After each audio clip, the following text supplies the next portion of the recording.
people kind of figured it out, right? Like Ed came out and no one really saw him as like top 1 immediately, but once people figured him out, right, then it was there. We haven't really had a character so far that's been like top 1 immediately on release, maybe outside of Mai and like maybe Bison. Right? No, Mai, even then, Mai were like, I don't know, I don't think she's that good. Freaking Broski was pulling up his tweet like, I don't think Mai's that good. He's like, guys, it's the biggest cap of all time. Akuma might be the one exception because everyone's like, yo, this man is just gonna be something else. But here we go, the masked Cusco. Ooh. Of course, it's Cusco himself pulling on up with his Zangief now. Cokes. Oh. We're gaming. Good. Yeah, I know. Speaking of 2 top tiers, right? You know, it's arguably right 2 very strong characters, and man, already with the wake up SPDs, I love the confidence on Geefs when they do that. You know, and they're like, I don't feel like you got those. You know, and there's gonna be a lot of damage here, but this actually might be good for Cusco. You know, no, get out stun. Oh, too soon. Way too soon. And even then, Cusco had that throw teched, but Cokes not respecting how much block stun that there was in effect. So Cusco not actually thrown by the attempted tick throw, as Cusco's just trying to do some DI shenanigans. Cokes not really finding some of these hits. There's something a little fishy, some of these inputs it feels like, but I don't know, stream nerves, right? Yeah, gaming a little bit here. Oh, wow, what a DI. I can't believe we got that off in time. Yeah, just, you know, I was going to say, like, oh, man, you know, couldn't get the level 3 off to burn out Cusco, and then Cusco burns himself out anyways. And unfortunately, Coke's unable to take full advantage of that burnout here. But Cusco not afraid to spend the meter. He's drive rush DIs, too. Right, yeah, and so we're going to have Cokes, who played in the recent Motivation Academy, got 65th, right? So, fairly decent run in that bracket out from Bloomfield, New Jersey. Some of the information on their Start GG account. We're going to be seeing how things go here. Catch him with that kick. No anti-air there, so that gives Cusco tons of just free jump and pressure. Drive reversal, get off, and he Cokes in the corner. The drive gauge fairly low. The parry will keep it alive, but Cusco now attacking the life bar. Couldn't get the kill here. Maybe could have canceled level 2, but level 3 right back at ya. This could be close. It's CA, but it is Geef. It's Geef. He's living. Ooh, yes, sir. So got level 2, yeah, level now look 3. at this. Yeah, we're trying to bait a reaction from Cusco as well, right? That's why you saw, you know, going into the flicker stance, fading back with the Psy Rush? Psychic Rush? No, Kill Rush. Oh my gosh. Kill Rush, Kill Rush. Kill Rush? Yeah, Kill Rush back, Kill Rush back, yeah. I was gonna say my brain Psycho went Rush. Psycho. Yeah, no, I saw purple, my brain went Bison. I'm like, okay, well, no, Ed doesn't call his stuff Psycho usually, yeah? Yeah, not always. Not always, some of his stuff is. Some of it's always. Yeah, next back throw here. Gonna be pretty helpful here for Coke. Again, Cusco, though, this entire set has not been afraid to really spend that meter, right? He's been trying to make Coke's kind of hesitant. Oh, my lord, here comes level 3 and a whiff. Nobody there, nobody home. Gonna be a lot of damage here for Coke. But I was saying, you know, Cusco not afraid to spend the meter here to kind of keep Cokes honest, not pulling out the snatcher as much, right? He's scared of that DI coming out. But because of that, you know, here we are. Yes, sir. Yes, sir, we get the jump, and look at that, the slow bear grab, catching Cokes, panicking with a parry press. And so Cusco going to be able to take game 1. Now let's go into game 2. See if Cokes can hold things down in this mid-screen. Checks the drive rush pretty cleanly. Gets a little bit of a jab for the reward. Chuck him, bring him down to the ground. And now we're running some offense. Yeah, now the pressure here coming in from Cokes, trying to stop that armor coming out here as well. Spending a bit more of that meter, but Cusco close to burnout here. Just going for jumps, not a lot of parries. And now spending that DI, and Cokes was ready. And here we go, got pressure in the corner here. He can go for the DI. He's basically free here. Doesn't even need to spend it. And there's the anti-air. Yeah, Cusco unfortunately in basically a GG situation there. No level 2 to work with and no meter as well. And Cusco looking a little desperate here, though, with these DIs. Just, you know, it's working. It works at first, right, to keep your opponent honest, right? Especially to stop the Ed from throwing out those flickers all the time. But, you know, Geef not having a good time when he's in burnout here. And they're getting snatched out of the air. Good stuff. Punish counter, not able to get anything off of that stagger. I think you might have missed it there. You're pissing me off. Take this. Look at the chip. Nice optimization there from Cokes. Just seeing the opportunity for victory, saying, I'm going to dump everything into killing you through your own block. How's that feel, Cusco? And, well, Cusco backing up. Might be seeing a character switch, and we do, actually. Right. The Zangief is gone, and now it says, okay, listen, man, you haven't seen my Mai yet. This is my Mai. Everyone's secondary getting pulled out here, you know. But I like the aggression from Cokes, honestly. You know, he knew when to slow down, especially, you know, Cusco throwing out a lot of DIs, but good aggression there to keep Cusco pressured, right? Because Cusco was willing to spend that meter and basically, you know, taking a lot of damage because he was burned down in the corner. But we got a Modern Mai actually pulling up here. You know, speaking of, you know, we had the Modern tournament that just ended recently. Chris G taking the win there with the Modern Mai. Big old Tyler 1. Straight here. Nice cross up there. No anti-air. Oh man, run up DP, but getting close to burnout here again for Cusco. Now trying to walk away, save some meter. Blocking that, no parry. Yeah, now we're into the corner with preemptive DP. Catches Cusco, mashing on that recovery. Some plus frames with that fireball. Cusco in chip. I mean, Cokes has pretty simple opportunity to run whatever game plan they want to. You know, speaking of like nerf throw loops on that earlier conversation point, like Ed's throw Kazemi in the corner, definitely one of the most nerfed into the entire game. But he has a couple things that he can do. Because, of course, you know, the corner is the corner, bruh. You caught that. Yeah, I mean, he still has his throw loop, right? But it's not, you know, it's definitely not the same, right? He can't just play around with his snatcher anymore. And be as impressive as he was before. But here we go. Big combos coming out here. Should be able to get the kill here, honestly. Yes, sir. Dang, man. We're cooking. Quick 2-0 reversal here. Got one more game, though, potentially. Cokes can get the 3-1. Cusco backing out again. Are we swinging the switch back potentially to Guile? Or are they stick with the Mai? Lily. Lily. Oh my god, we're pulling out everything. Pulling out all the stops. And real quick though, as we get into this one again, big thanks to everyone for the match-arinos so far, already at 1575. You guys are awesome getting all those codes. We have 8 codes remaining already. You guys are awesome. Please get in there, claim those last few codes. Very much appreciated. Cusco able to get a win stock in that neutral spacing, but Cokes closes the gap. Catches Cusco wiggling after all these parries. And again, right, it's like... Here. Yeah, here comes the pressure. Look at that. Nasty stuff. Cusco getting run over right now, and it is that Modern Lily. I didn't even actually see that. Modern Lily pulling out here. Interesting choice. Oh, nice. Big damage here in the forward throw. Cokes. Set point here. Getting the initial hit, resetting into a throw that Cusco was not anticipating. Just, you know, giving Cokes a little bit more super meter gauge, right, for the throw. Oh, but we get smashed on with the super. After all, it's a modern input, so pretty simple to buffer that in between a block string. Yeah, I like that option here, especially since we've seen a lot of jab pressure here from Cokes, but nice neutral jump there. Good stuff. The jab there, nothing connecting for Cusco. Now in the corner, burnt himself out. So dangerous here. Terrifying situation. Plus frames coming out. Level 1? I think maybe he was expecting an EXDP? Oh no, you're dead. Essentially, you're... Oh no, drop the combo. Yeah, and again, Cokes no anti-air. Tries to catch with the low, but Cusco just going to jump back. Yeah, running for their life right now. Getting caught by the fireball anyways. And that is it there. Coke taking it over Cusco and sending him over to the loser's bracket. Man, we got to see the whole roster coming out tonight with Cusco. 3 characters there. One match we've got to see Zangief, we got to see Lily, we got to see Mai, and we got to see Ed. It's kind of crazy. That's a crazy character per match ratio. Indeed, indeed. Yeah, you love to see it. You know, when you gotta sometimes it's a good strategy, right, to kind of throw out a new character and see if your opponent really knows what they need to do against him. But I can only imagine, right, like trying to, you know, keep that muscle memory going throughout with each character, right? You got to really practice those other characters to make sure you're like able to switch quickly, right? And like make sure your brain is wired to go into that new, you know, your new offensive layers, right? Your new defensive layers as well. Like what options do I have now, right? Comparatively, especially with like a Mai versus Zangief, right? So yeah, wonder if that well, made a big difference too.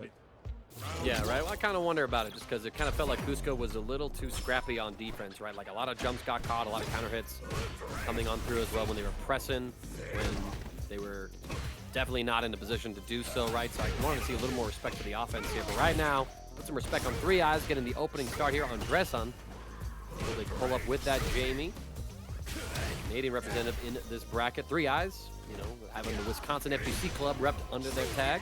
You gotta imagine that you gotta be associated with Wisconsin in some way, right? Like, they ain't lying to me like that. Of course. Oh man, nice start here. Getting a dominant victory here for Three Eyes. This is this matchup is just always so scary for Jamie. I feel like the moment he's able to get that first drink, and even especially that second drink, this becomes a lot more even, but it's getting to that first and second drink that is so important. Once you get access to dive kick and Bakai, fighting back against Guile becomes a lot easier, but it definitely is a scary situation. You got flash kick as an option to beat a lot of things you can do.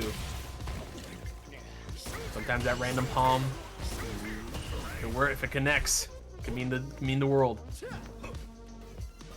Run away from each other right now. Speaking of dive kick, has 3 drinks now. Dive kick, hanging out in that neutral space where both sides are thinking about buttons, and Dresson says, "You ain't ready for any of this." We get the level 4, got the command throw as well off of it. So very quickly, we type the round count.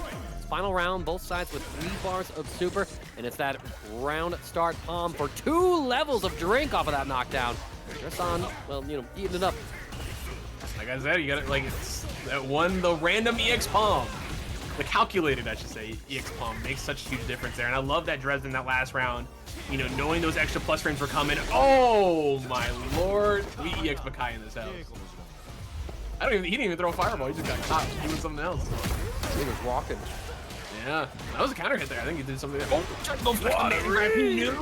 Wow. Oh, and he resets as well. Three Eyes saying, listen, you want to be cheeky like that? I'll show you what cheeky looks like. And now just like that, we're at Guile's range. Oh, he barely misspaced that dive kick. No confirm off the crouch medium kick. Three Eyes and Dresson. It's a race to get the drive gauge back. What a delay on the fall with the dive kick, but we recover. The Sonic Boom comes out, and he hit wins. Gosh, first person to you. Oh! I know what that's like. I know he walked forward, did the quarter circle back by accident. That is unfortunate. More than a 10 game 1. Indeed, indeed. Yeah, it's an unfortunate drop there. Accidental EX command grab from Dresden. Dresson is ours. But, yeah, I mean, what we talked about, right? Like, as soon as we see Dresson get those drinks on board, right, it becomes a lot more even here. If anything, Dresden just looking so dominant here. 4 drinks already. Should be able to get the kill here, I think. Yeah, spinning it all for Bakai. This probably kills. This does a lot of damage. Oh, just not. Oh, we went for it. We went for it. That's crazy. Man really said, I'm a double palm in your face. That is crazy. That was very dangerous. Oh, we're pushing button post EX. All right. I love it. I love it. Very, very aggressive here. That dive kick again, catching Three Eyes before he can get any sort of effective anti-air attempt off of there. Crouch Fierce will do the trick. There we go, crouch medium punch. Get Three Eyes use a little bit more momentum here with the Sonic Boom, and that means that Dresson's you can break down the situation. Some cursed Guile Boom interaction, Sonic Boom even. Three Eyes though getting the full pickup. You know, guys like, listen, it's not Kyle, mom. It's got it. Yeah. Oh my god, another palm. Just let it rock. 2 drinks already here for Dresden in the final round here. Huge for him. Drinks a lot of meter on both sides here. Haven't seen Three Eyes spin any of it, right? I think he, didn't have the back charge there for that final interaction in that last round. Unfortunately. Able to clutch it out anyways, though. Yo, Cold Tempo, thank you so much for the follow. Welcome to the Duel Academy. Three Eyes now trying to give Dresson his own welcome card. He went for another one. Oh my god, he went for another one. He got greedy. I mean, yeah, but Dresson showing that, listen, I'm parrying this. Yeah, scary here, not able to get any meter back here, while Three Eyes is getting a lot himself. Light kicks. Another drink. Gonna get some more meter back as well. Oh, nice crouching medium punch. Rebuttal. That. Three Eyes will take a 2-0 lead. We'll get our TO Neo to update the scoreboard here in just a second. 2-0 lead for Three Eyes. Dresson now. 2 close games, right? Like, they've both gone to the final round, and it just really comes down to like these mid-screen interactions, right? Like those effective Guile normals. What a match in the negative frames. Again, Dresson fearless in the face of negative. Yeah, I'm liking both these players, right? Taking advantage of a little bit of a gap, right? You know, waiting for, am I or aren't I going to do that extra jab there to continue the pressure, right? Both of them trying to steal their turn, right? Make something happen here. Bazooka needs to close the distance. Again, that was a scary jab there from Dresden. Still alive, though. Oh, no! Get the punish throw! Ah! There's so many hands in the cookie jar. Oh man, I wish I had that luck growing up, you know? Like, I would have been grounded 3 times over for all that. Level 2 here from 3 Eyes. Is this enough to get the kill? Wait, that was a nasty mid combo there. Wait, that was kind of crazy. That was kind of godlike, yeah, but Dressen's still alive. 3 Eyes in burnout. The level 2 has expired. We're trying to find the next opening hit here. Rush in with the drive rush. 3 Eyes just chooses to back jump out. I like it. A super safe option. The dive kick will interrupt. Catch him on the wake up. No combo though! You have the command throw and you eat the Oh my gosh. The unfortunate drops from Dresden. That's 2 games, right? 2 games that would have made a huge difference here. Drop with an accidental move that 3 Eyes was able to take advantage of. My gosh. Y'all gonna make my cough act up like this. Nice standing medium kick, gonna get some corner carry here. Push him in the corner. 3 Eyes has a lot of meter to work with though. Dresden close to burnout. No back roll. None of the Bazooka even followed it. Okay, medium kick into drive rush. For the Short OP. confirm. Right, Dresden now. Good tag. Indeed. 3 Eyes fighting their way out of the corner. Dresden almost got their meter back here. Jump in, no anti-air. Again. That's 2 techs in a row. Let's get 3 Eyes alive in this round. The misspace dive kick gives 3 Eyes an easy whiff punish and a 3-0. And unlike the other 2 games, that was only 2 rounds in our final game, as it felt like 3 Eyes got all of the momentum that they needed, opening up that 3rd eye to see all of Dressen's tactics, and that's a wrap. Dresden will be sent down to losers. I mean, it's so unfortunate because, like, if there's ever a time, you know, it's always goofy when people are like, that was a close 3-0, right? But if there's ever a time that I would say that was one, right? Yeah, it really just came down to, it always comes down to, it's always frustrating. I only imagine Dresden's frustration with those accidental drops, right? You know, the accidental command grab that cost him that first game. And then the, you know, no confirm off the command grab. Sometimes you're just off by a frame, you know, trying to get the max amount of damage, and you know, you drop it, and it can be frustrating. But honestly, amazing plays from Dresden. Should not feel completely terrible. Right, did a good job in that matchup. Not an easy matchup for Jamie either. I think he played that very, very well. Yeah, I mean, and also a lot of good stuff to 3 Eyes. It kind of felt like, you know, at moments, kind of like you said, like Dresden, like sort of lost to himself, right? Like there was victory in his hands, but then just not getting the combo follow-offs after a level 3 command grab in that game 2, or having some accidental inputs in several instances, right? Getting like these, you know, mid-screen command throws at the spacing where it's like, that's supposed to be some other move, special or whatever like that. Just means that we got to look at how we're inputting our movement and how we're trying to then follow up with certain normals and commands like that. And we just got to clean all of that up. Just like y'all got to be cleaning up those codes in the match arena right now. Please go take a gander at it. Get them gone right now. I'm actually going to get the link pulled up. 4 more, all right? 4 more? Only 4? Okay, y'all do good. Fantastic 4 codes left. Get those last few codes. Come on. Almost there. Exclamation point match arena in the chat. There you go, man. I found it. Get in there. Claim those last few codes. Always appreciated, guys. Thank you so much. Again, everyone for pulling up here tonight. Getting all the codes out of the way very early as well. Very awesome to see that. But let's see. Let's go check out the. I'm gonna go ahead and see the brackets here. See anything big here. See, Mike X is now gonna be taking on Cokes here soon. Vasilic moving up forward, taking on Dude Sickle as well. Got a lot of good plays. I'm seeing if there's any upsets here early. Let's see. Yeah, while you look at that one, I got our next stream match picked out, or rather, I can see the next one that we have picked out. It's McBays out from MD Minnesota? No, Maryland. MD is Maryland. Out from Towson, Maryland, and then up against the Designer out from Savannah, Georgia. right? So McBays has played in a couple of the dual academies back when we had those called dual academies, right? We rebranded to Motivation Academy. It's their first time playing in a Motivation Academy. But, you know, same tournament, different name, same crew. Had a good top 33 run at one of those. Played at the THG Arena Monthly. Got 7th out of 23 at the 4th installment of that one. Also played in the Can Opener Series very recently. Meanwhile, the designer had a really good TNS run, actually, getting 33rd out of 387 people, so almost top 10 percentile, if not top 10 percentile.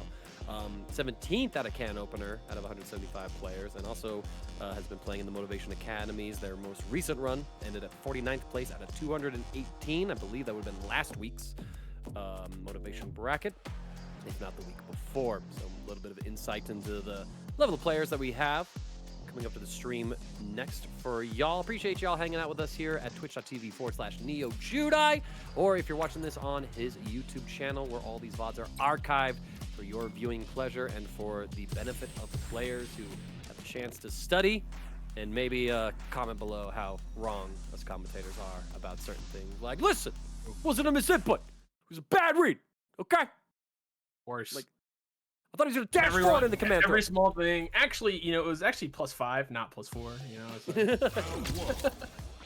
like... But here we go. We got a Modern Guile pulling up here. 1874 Modern Guile. You'll love to see it. Taking on McBays here with the Terry. This is an interesting one here. Modern Guile is such a strange beast in this game because he has some of the scariest some of the scariest tools in his arsenal. But at the same time, he loses so many other crucial things for Guile. So fighting against him is so polarizing comparatively to like normal Guile, which is weird to say because he's already a pretty polarizing character. I'm interested to see if McBays plays around this. Yeah, so far it's just a lot of like pokes with the normals, right? Until you just walk up for a throw, McBays has established quite a lot of respect at that mid-range, occupying it with some standing medium kicks and the like. The designer just sort of lets him sneak in for that one. Currently backing up, though, holding space. After all, I mean, like, this is pretty classic anti-grappler gameplay, right? Hanging outside of their button ranges, keeping them at a distance, saying, listen, you're it, and I ain't getting tagged. The main thing I was talking about, though, right, before, the big thing that Modern Guile loses is he does not have access to a standing medium kick or crouching medium kick, right? Two very, very solid buttons for him to poke with, right? So he's only got standing medium punch, he got crouching medium punch, but yeah, not having access to that crouching medium kick, kind of brutal, especially as a driver's tool. Oh, nice trade there as well. Yeah. We got the full combo on deck. McBays knowing their Okazemi, it seems. No DP on that jump in, but we're still holding ground, regenerating that drive gauge, but the designer catches. Going to be doing some headbutt plays, catching McBays jumping. Want to tech on the throw, though. Keep us out of more pressure. Drive reversal will catch a button press. Were we able to bait the level 3? No, still in range, not able to escape. Yes, sir. If that was input, that might be death, but I think that was modern. Yep, that was modern input there. So not dead just yet. But one more guess here. Nice confirm from designer. But no meter to work with here for this final round. Gonna be a little scary. Nice jump out there. Oh, but we weren't able to get close enough for the punish, and designer with the correct read against the mid on that stand fierce. Catching him low yet again. Oh, another little throw. All of a sudden it's crumbling apart for McBays, but we find the crouch medium punch. After all, Guile, his animation for the drive rush finally in line with what his hurt box actually looks like. So where Guile is, you can actually punch him now. Indeed, indeed. All these heavy punches, man. Brutal stuff here. Nice overhead. Good block, and there's a perfect parry here. Is he going to spend it all? He might be able to get the kill here. Level 2. Win it to the jackhammer. Yes, sir. One in the dirt. Niner. 1-0. Yeah, man. I'm liking the way, though, McBays is playing around designer, right? I think this is going to be one of those matches where you just have to play at that medium kick distance, right? Just outside of it, heavy kick, because designer really doesn't have anything to fight with out there. Right, he's got to make big plays to get in, and if you can keep him away, it's your game. But it is Guile. It is Guile, and right now McBays is just in the vortex. Finds the opportunity to escape with the full combo. Drive reversal gets locked. Gonna get the crouch medium to start the punish off here. Some Oki designer trying to jump, gets caught by the jabs. In the corner, like we he's find the confirmed. throw tech. And oh boy, here we go. You did all that work to get SPD'd. Modern style. Oh. Yes, sir. Yes, sir. Eve. What a character. I do like the Fraudamentals dojo from McVay's though. I just noticed that. Great name there. No, gosh, jumping back there every time he's calling out these SPDs and unfortunately not getting anything out of it. Ground wave, good damage here. It's a mix. Oh, no cross. Good. I think he wanted it, but he did not come out in time. And there's the SPD again on the parry, and that was input. That's damage. Oh, there's some death here. We didn't have. No, I didn't send it, but we get the jump out right here into Oh, level no. 3. Nah. This man saved level 3 when he could have gone into OD Lariat, comboing into that super. Instead, he said, no, I want your soul. I want you to think you have a chance. Run into me and realize that was your last mistake. Scary stuff. Designer up 2-0 here against McBays. Nice pressure here. Again, like the big thing here is McBays is able to get the pressure started right, but Designer able to find just one way out and then just start the vortex like you said before. And McBays just having a harder time getting out of the vortex comparatively to Designer. Oh, no ants here. That jump medium kick so strong for Geef. Reaches so low. Very hard anti-air it. Consistently. He's gonna get us in. Wake up with the drive reversal yet again when we see McBays commit to that drive rush Okazeme. More fireballs coming in. Oh no! Nobody home with that drive rush anti-air there. Luckily, Designer didn't get much out of it, but the bear grab. Look at the damage. One more gets a kill, and the walk-up SPD. That's the thing, dude. I play against a buddy of mine who plays Modern Geef, and I'm telling you, when you're in the corner, you're expecting Geef to do something else, but he has access that he can walk up on you and SPD you at any time. It is terrifying. So hard to deal with. One of the advantages of Modern, right, because you're able to do that input and to use that movement, whereas, you know, your classic input, it's not going to work out like that for you. Yeah, very hard to do that while walking forward. Caught him jumping with the headbutt. Yeah, Designer here on set point here needs one more clean hit. Level 3 also could end this.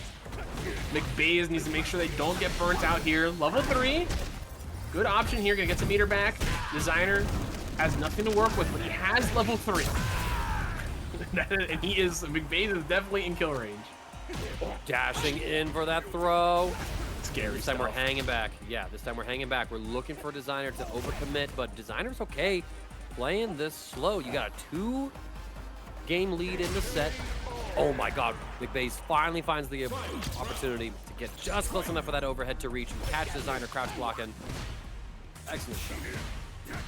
And that overhead was ballsy, but it worked out here. Designer burnt out, but again, level 3 has access to level 3.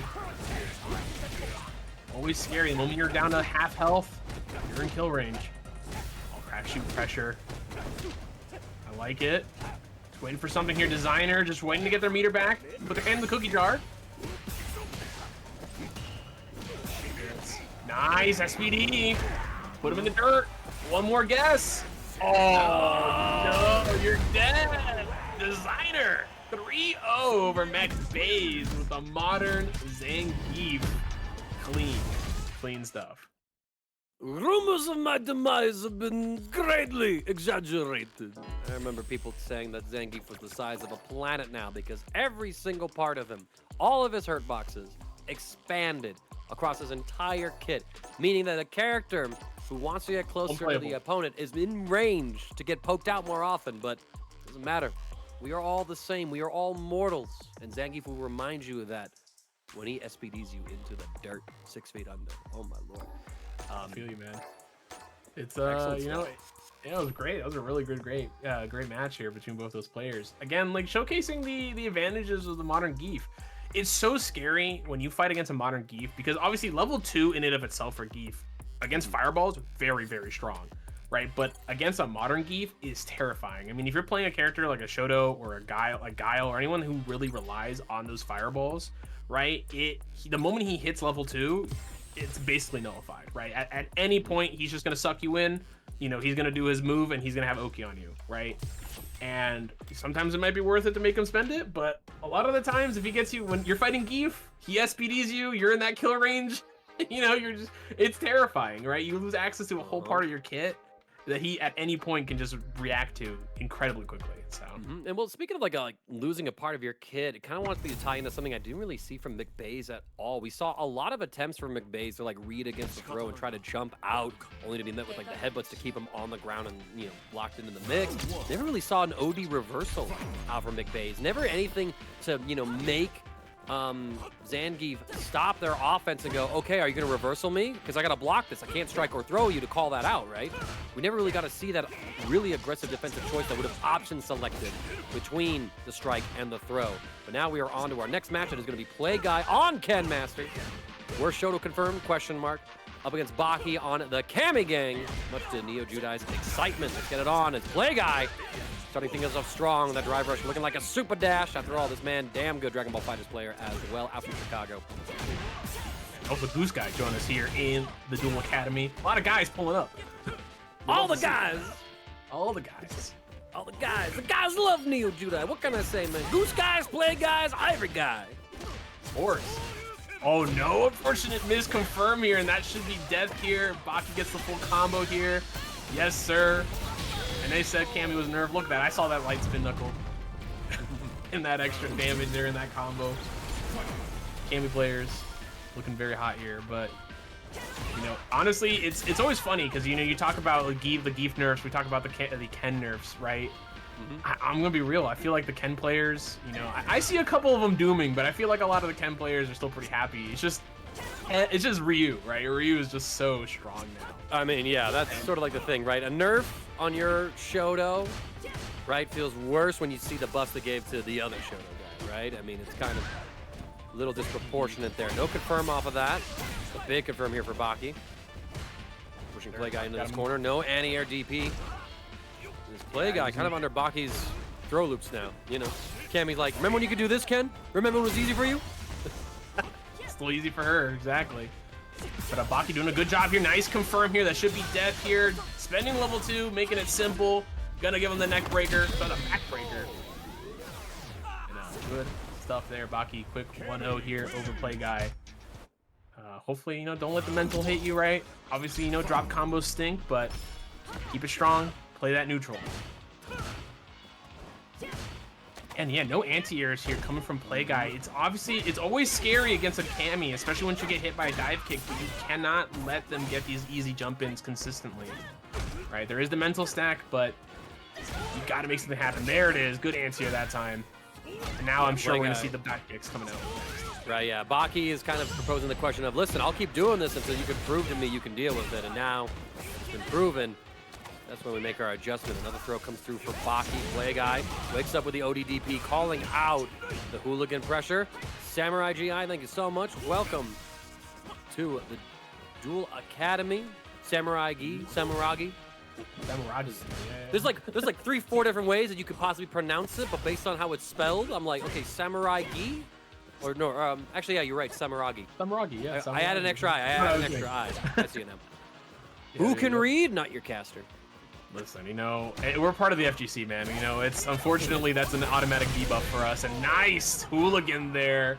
Baki using the hooligan pretty well to great advantage here. Nice dive kick. Yeah, speaking of, there it is, right? Always the threat of the dive kick at any point. EXTP to get out of the situation. Good stuff. Nice. And we see punish counter throw against the parry attempt. Play Guy going to be able to get a little more pressure in that mid screen. 2 throws. And here we go. Nice twist punish. Drive. Yes, sir. Big damage. Level 3. Yep, don't blame him. Spend it. Get the kill now. Especially in this situation. This should be enough. Yes, sir. Force this round 3 as it is. I like it from Play Guy, right? It's like, I got to get there in the first place. I can't be greedy for a round I'll never get to see. I got them bombs. There's one more code to be claimed. One more code in the match arena. Get in there. Oh, never mind. I just got claimed. Just said that.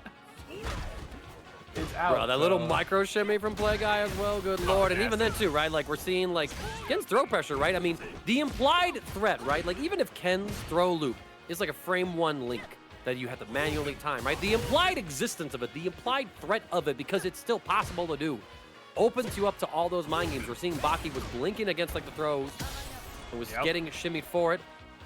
But man, Baki's defense though, able to hold strong just for now. Play Guy was able to intercept that last neutral attempt at a hooligan, as it seems like he's sort of waking up to all of the options Baki wanted. The Jinrai kick will catch, and Play Guy able to tie up our set in 1 apiece. Yeah, I like the adjustments here from Play Guy here, especially in that last round there. Right, getting the pressure on Baki, keep them on the back foot.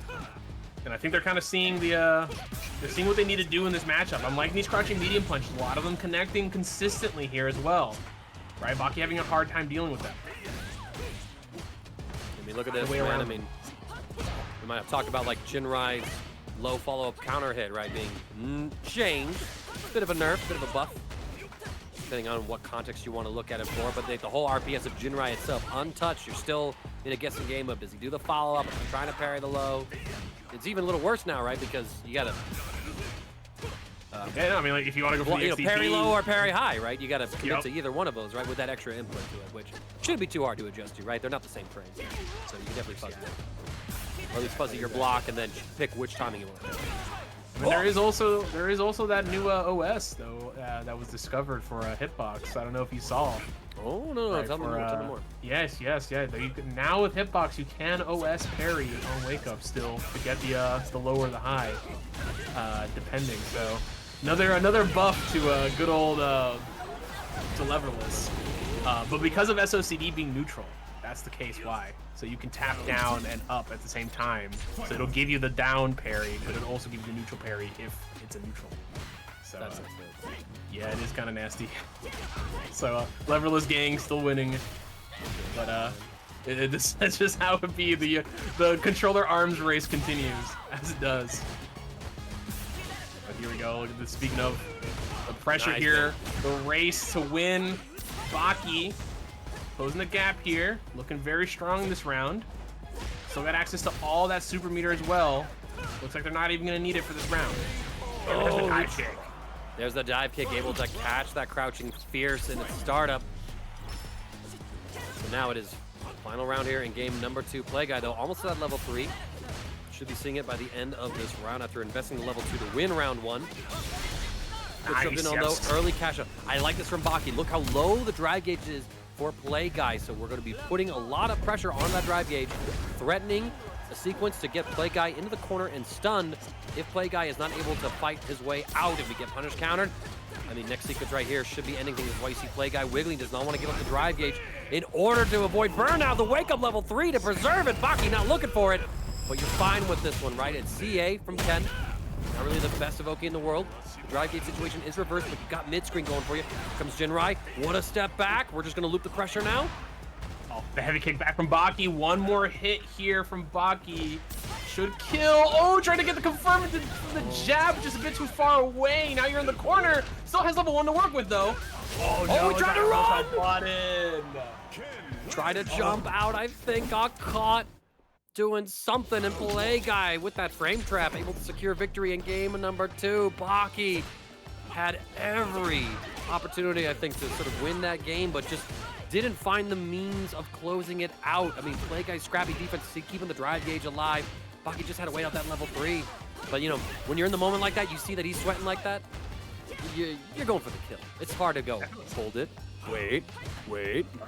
Exactly. Yeah, no, great patience there, though, from Play Guy to eke out that win there. But Baki, now look at the pressure Baki's going for. They're like, all right, you know what? You beat me in that last round. You know, pedal to the metal, right? I'm putting my foot down on the gas. I want to make you guess. And oh my gosh, Baki putting his hand in the cookie jar, and here comes Play Guy. Not a lot of meter to work with, though. Baki slowly getting their own. Fighting back. Getting their meter back here. And yeah, nice light kick ended there. Baki around. Baki up around, but Play Guy, because of that last sequence, was able to build so much super gauge for his 10 in that round. It could be a huge difference maker in terms of what his kill thresholds are going forward. We'll have to see how all that pans out. Play Guy at that level 2 mark, intercepts the spin knuckle with the jab. That was sick. Gets the throw in as well, advances pressure. Wake up with the ODDP. I like it for Baki, just relieving some of that pressure. And again, we're trying to crouch anti-air, but it needs to be a DP to deal with it. Yeah, I like that. I was going to say, I like that he at least got the other one before, but it's so difficult against Cammy to do that consistently. Nice crouching medium kick, though. What a whiff punish there for Play Guy. Gonna spend the level 3 here. This is going to be close. Just into the yellow health here. Don't think so? Yeah, actually just enough. That's enough on Cammy. And again, right, like that extra round, like that extra 15 seconds in that first round that Play Guy was able to get his hands on, building up nearly a full extra bar of super meter for him. That was what it was able to give him the opportunity to get the kill in that round, but now he has to secure this final round without any super meter, and Boggy lands the OD Hooligan throw. Here comes the super to follow up. Oh my god, that was a jump scare. I was getting Silent Hill. That was crazy. Going in here, look at this pressure, and Play Guy nothing to work with. This is basically GG. Yeah, not much you can do at all, and we are tied up 2-2. Ouch. Very unfortunate there, but good stuff. Great call out from Baki, pulling out those hooligans every so often, right? Not using it too much to make sure that Play Guy isn't always looking for it, right? Doing a good spread of doing normal jump-ins, going for dive kicks, and going for hooligans. I'm liking this usage from Baki going around through all of their layers of offense and constantly keeping Play Guy on the defensive. Okay. Play Guy not really showing the wake-up OD DPs against that hooligan anymore, right? I mean, well, that's a guaranteed option, I would think, of some of those jump-ins. Bust out the OD DP there, trying to fight back just a little bit. Slow here for Baki. Baki has a life lead here, has a lot to work with. Getting their meter back slowly but surely. Both these players. Just playing neutral, looking for something. Nice crouching medium kick there from Play Guy. Gonna get the corner here. Jumping. Fighting back though. That's great. Confirm. Love it. Great confirm there. Baki on set point. Looking to turn this one around after Play Guy went up with 2 after that first win. Perfectly timed match there from Baki as well. Like the same moment that Play Guy was trying to walk forward to enforce the strike throw mix, Baki caught that walk forward. The same moment that I think Play Guy was expecting the throw to come out and to whiff for him to then be able to go in. So nice, and we're seeing Baki contesting the Jin Rise a lot more aggressively. Jab, going to be whip punished by the dive kick. DP is baited. We get the drive rush to go immediately forward, straight into level 2 as well, and it is enough. Break the back of Play Guy, send him to losers in a gurney, no less. Good God, Baki. Yes, sir. The script writers out in force tonight, getting us that nice, clean 2-2 here to end out that game. Great stuff, man. Amazing stuff from both these players. I mean, I love the adjustments back and forth, right? And I gotta give big props to, to Play Guy and how they played after that first game. It looked a little sketchy, but they were able to make those quick adjustments. But again, this 1-3 format, right? If this is their 1-2, that would have been Play Guy's game, right? They would have won those 2 after that initial adjustment, but those extra games made such a difference here tonight. And we saw the data go back in the opposite direction, right? We saw the adjustments, and it's always a pleasure to see that. I mean, great stuff from both players, though. Right, and well, I feel like I talked a bit about Play Guy's usage of meter in some of those cases, right? Being able to get like some kills earlier with the extra bar that he did have on deck, but kind of felt like he overspent sometimes to get the round win when it's like, okay, you maybe should settle for Oki and then try to hold on to it, right? Because then, he was able to get level 3 in that game 4 to secure a game or round 2 win, but then round 3 comes around, he's got no super meter, he gets burned out in the corner, and because he invested all of his meter to win round 2, he did not have any way to stop the checkmate situation from happening in that round 3. So there's like a surface level game plan and decision making that Play Guy needs to go back and evaluate. But evaluate this, chat. Elena's fit.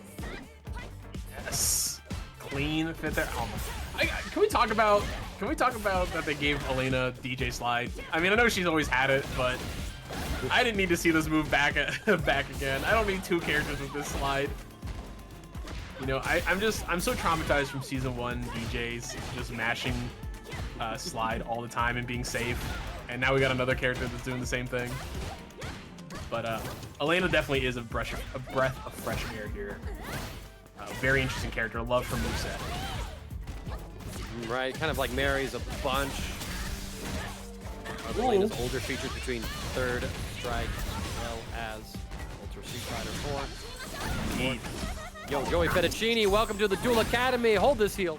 We take the damage on it. And we go for the chip kill sequence here as well. Mothman not able to escape. Tried to jump out, actually. but was caught by that meaty. Yeah, and unfortunately that level 1 didn't kill there for Mothman to close it out.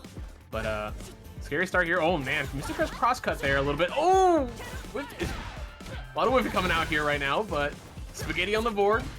Not a lot of damage coming out from it though. Good pressure here. Nice confirm.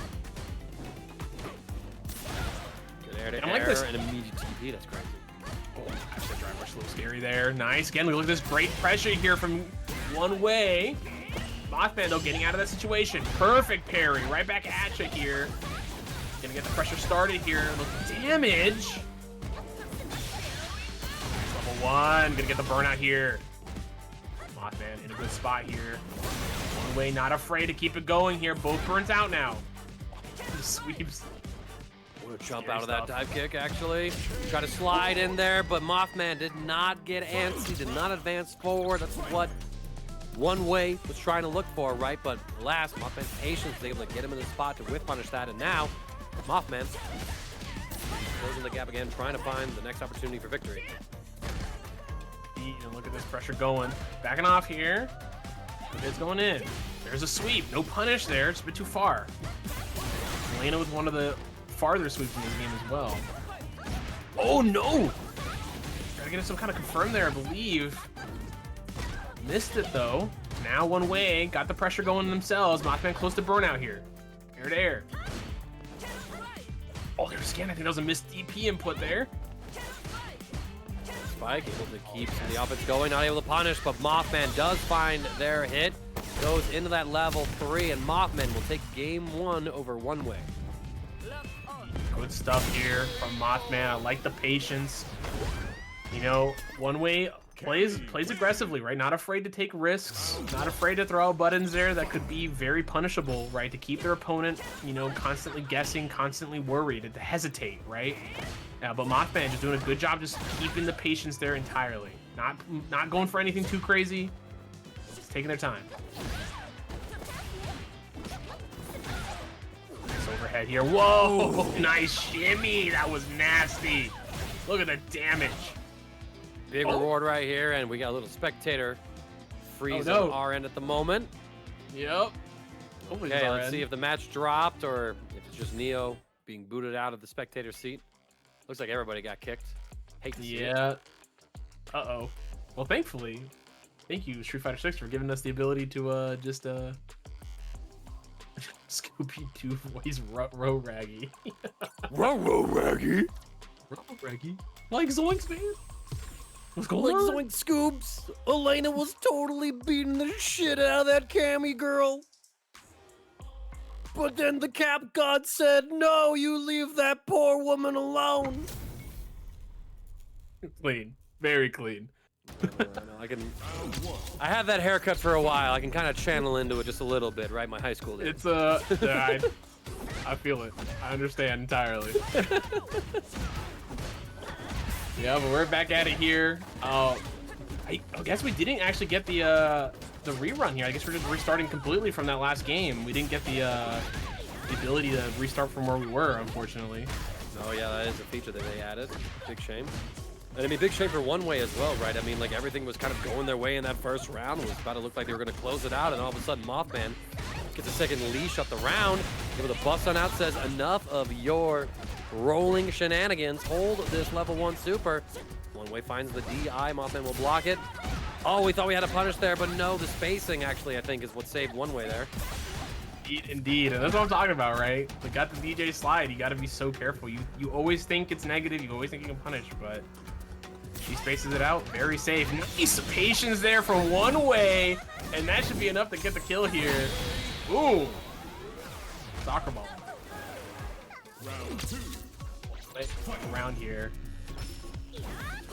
Great start here. Going for nearly into the special move there. Mothman though catching him. Comes the pressure. Nice eco jump. Gosh, that kick so strong. Great herbox on it as well. Getting back. A lot of meter being spent here from both players. But Mothman has the corner here. One Way has to fight their way out. Nice pressure. Here we go again. One Way not afraid to push buttons here. Oh my gosh, trying to get out of the situation, and dive kick there from Mothman to stop that sway. Mothman getting around here. Final round. We're gonna get a full stick of butter here. Yeah. Full stick of butter here soon as well for One Way. Should get it before the end of the round here. All right, Mikado jump, able to get some throw pressure here. Dash forward, trying to contest the space. Mothman finds the opportunity to challenge, gets a throw. One Way now towards that player 2 corner. And Spike will catch. Mothman again thinking he had a full confirm, but instead their spiral arrow gets punished, and now One Way finds the way into the level 3. Let's go ahead and play some football. Big damage here. Mothman not in a great situation. Still has meter to work with though, at least. Look at level 3. Yes, huge here for Mothman. Burnt out for One Way. And now they have to hold this pressure, but One Way has not been afraid at all tonight. But the dive kick, gonna get that second game from Mothman. Mothman up 2-0. And so now we're gonna be seeing a quick little back out here from One Way. We might be seeing a character swap. Perhaps. We do. You were mentioning DJ, and here comes One Way saying, "Hey man, let me show you how to really safe slide." I'm gonna put that accent away. It kind of got butchered. It kind of faded from a Jamaican accent into a French accent, and I don't know why.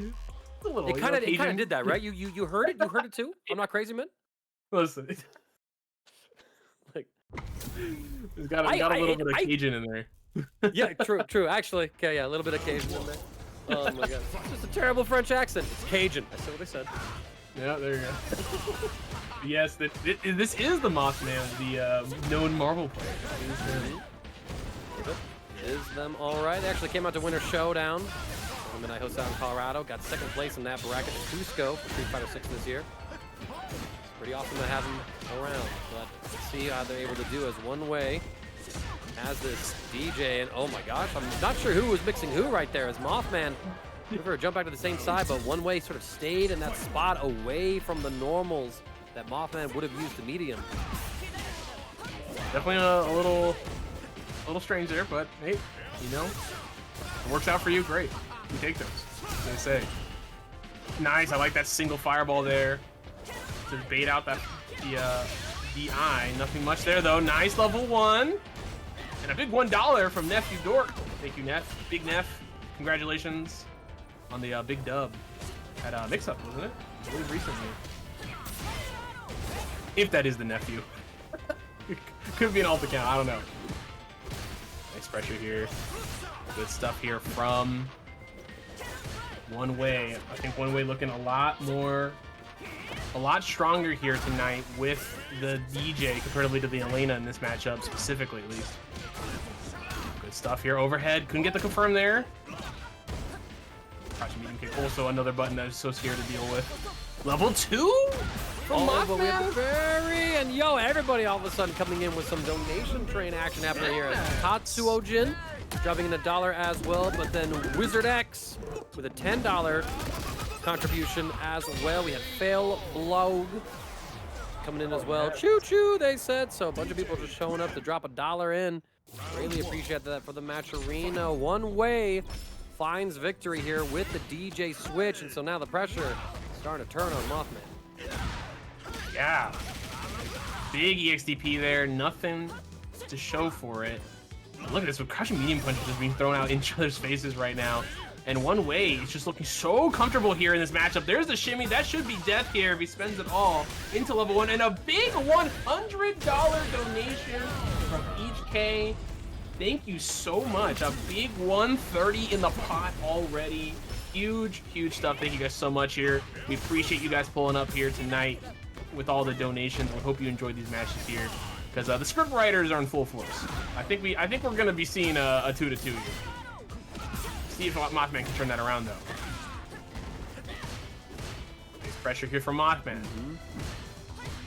Okay, though, finding some opportunities to poke back, and now Mothman trying to preserve that drive gauge. The cannon spike leads to a natural link, and so now One Way being pushed farther to the corner.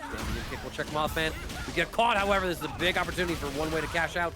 Machine gun upper, no follow-up here. We want to save the level 3 for the killing confirm, but it's Mothman who gets the follow right here as mythical 242 Another 10. $10 in the match arena. Y'all are coming up crazy. No! Just like one way with the punish counter on the level 3. The drop from Mothman. Oh no. And one way tied it up 2-2. Script writers. We're here. And I like the 0.7. The 7 cents from win. Thank you so much. Again, thank you guys all so much for all the donos. 140 and 57 cents. Y'all are amazing. And it ain't over yet. Dirty Whistle comes through with $20 more in this match arena. Y'all are going crazy with it today. Keep this coming. I feel like I'm on the GDQ stage right now. Nephew Dork with a 7-cent contribution as well. Hype! Yes, big hype there. Thank you so much. 64. I don't know if they're trying to get 69 or something. I don't know what they're going for here. I think maybe 169.69 is that the play. Nice back throw here from one way. Please, yeah, please make it happen. Oh my gosh, good stuff here from Mothman. Close to burnout though. Scary situation to be in, especially against one way to God. Nice stuff here. Level 1. This kill? It is. Okay, Mothman on set point. Looking a lot more confident here. Finally has made the adjustments against one way. Can one way make the 3-0 happen? Went for the full combo, no punish. They're holding this spacing right here, and we saw one way jump up. He tried to get the jackknife anti-air to come out. That's why you saw him jump up in there, but did not get that down charge buffer time to fully become online. So just meant that Mothman able to win that situation out. Equally strange with the $1 contribution to the match arena. Thank you so much. Mothman anti-air. There's that jackknife. Stop the Mothman jumping. Such a scary situation for both these players right now. A lot of pressure here. Nice air-to-air there from one way. Good tech from Mothman. Mothman attacking quite a bit. Nothing there, though, that time on that shimmy. Pressure here. Nice come from DI. That should be enough to get the kill here. One way spends it. Level 1. Big boot. And we're in final game, final round. Who is going to make it forward? Big chunk of meter here, though, for Mothman to start with. One way going to have to make something happen here. What a sway. Yes, sir. Y'all right? Put into the corner. Right. So back kicks. That air-to-air yet again for one way. They trade. Mothman almost at death's door. Gets the back throw to put one way into the corner. Catches a jump. But that's all that we got, really. Holding this pressure, looking for some kind of contest. A little bit of a walk forward to make sure that we did not whiff as one way finds a victory with the switch to DJ. Sign it. That walk up, that walk up crouching medium punch has got to be the gargantuan titanium size balls to do that. That was crazy. I mean, he had a huge life lead, you know, like Mothman was not going to kill you if that went wrong, right? Sometimes you got to grab victory by just looking and saying, I'm not going to lose the game for this. It's crazy. That was ballsy stuff. You're not wrong, but man, you know, what a thought process there to just go for it. I like the call out there. I mean, amazing play. That was a 3-0 comeback there for one way. Just amazing stuff here. As we move into the top 48 here as well, all of it filling out. I think right now, so far, in terms of upsets, see, Irium Games took out Paladin, sent them to losers bracket. And now they'll be taking on Punks on winner side. Let me see if there's any other big ones here we might have missed. Bari getting sent to loser side by Fidel. Fidel getting sent to loser side by Doma, who will be taking on Colibri here. So bracket is bloody. It is. A lot of people being sent away. Mothman now on loser side, obviously. Vasilic. Real quick. Team down there, I see. Real quick before this match starts, thank you for everyone for donating to the match arena. Also, you're fired because it's not top 48 just yet. One more? My bad. my bad. Sorry, boys. I'm out. Well, guys, thanks for coming to the Mangaka Solo podcast right now. His Hispanic at the Disco has been fired. Yeah, unfortunate. I feel like I've been fired like 3 or 4 times already. I don't know. It's weird. They keep bringing me back for some reason. Maybe Neo likes me for some. But Z Metro, our last winner actually, last week with the Marissa. Can we talk about this character, by the way? I think it's such a strange. What a godlike response. You got amnesia on you and you just go for the command throw. Listen, you know what I'm gonna let Metra do the talking here. Just let this man cook. Absolutely unreal. I mean, Marissa's been getting some highlights as well. We had the one player who was able to win with the modern Marissa at, was it a World Warrior event or what was it? I'm trying to pin it down. Yeah, we had World Warrior. We had World Warrior. I think we had TNS like this past week. Also, we had someone else, another Marissa win. I think TNS. I know there's been a couple online tournaments. We had quite a few Marissas winning. Obviously, last week Motivation Academy we had Metro win. Yeah, UK World Warrior. Yeah, we had Infectious as well. Yep, Infectious won the World Warrior as well. Like it has been, and it's interesting because I don't think it's necessarily anything like Marissa getting gargantuan buffs, right? I think obviously the level 1 buff was huge. Right, but I think it's mostly the changes to the parry system, right? It was so easy to perfect parry a lot of her options on Wake Up, right? And just kind of look out for her command grabs. But now, right, you're hard guessing, right? Her crouching medium kick got buffed. Her crouching light kick got buffed as well, right? There's so many things you're looking for now, and she just does so much damage. So you know, and here's another command grab. Good lord, man, making this matchup look like an 8-2 right now. Good god, Metro running over Tao right now. Tao's gonna have to make some adjustments. Dash and throw. It's gonna be Tao's first adjustment.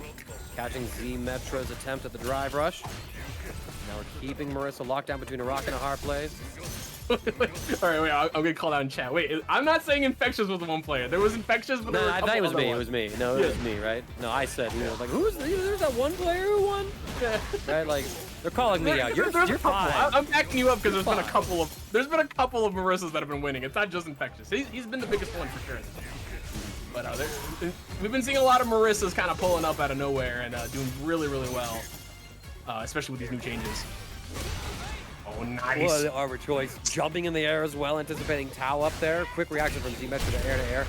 But I love the DI there from Tao, calling out Metra on that block string, able to get the victory there. So it's all tied up in rounds. Metra with the set lead still. Yo. Oh, they fight. Yeah, good back dash there from Tao that time around. But look at Metra just not giving up this pressure, just going in, not afraid of the amnesia at all. Right, just Tao, he just knows. Tao's not gonna do it, I'm just gonna keep going. Let me get this pressure going. I don't care if I get amnesia. The confidence is crazy here. Making up with the OD Gladius as well.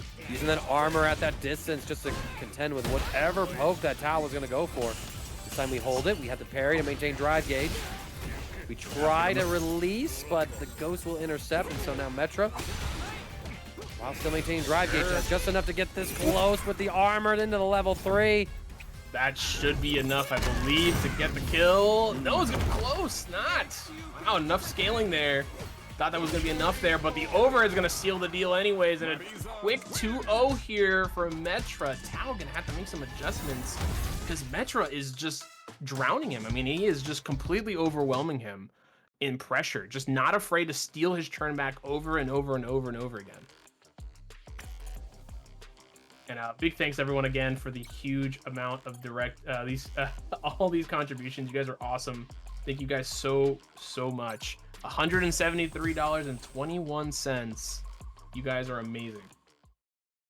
Is it the adjustments that improved Marissa that much, or are they playing different? It seems like they're using stance a lot more. No, Marissas were constantly using stance before, but it's the pressure, it's the fact that you can go in drive rush against people as Marissa and have the option of crouching medium kick or standing heavy punch, right? You have multiple options instead of just standing heavy punch that you had before.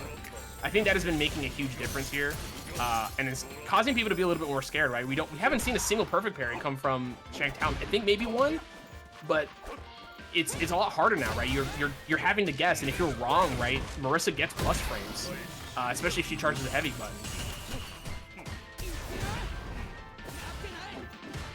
Nice. The pressure here. Interrupted in between the armor attempts. Yeah. I mean, she's probably the strongest plus frame causing machine in the game now. I'd probably argue. You know, the amount of plus frames that she can throw out there consistently. Nice. With punish here. Did not get the confirm. Oh, very scary there with the Gladius, but the Shreebog's gonna close it out there for Tao. I like the. Did he get fit change? Did he change his fit? Is that what? Was that what we did? I feel like actually there was a fit change, right? I think they were on like a costume 3 before, and now they're on costume 2. Yeah. I like the power up though. Oh, missed it there, but caught Tao not blocking there with the low. Look at them trying to jump or do something there. Got caught. Big damage here. Not even needing to spend anything for the kill. Here we go again. Drive rushing in. There's the Amnesia to try and get some pressure off of them. Pressure again. Fighting back here.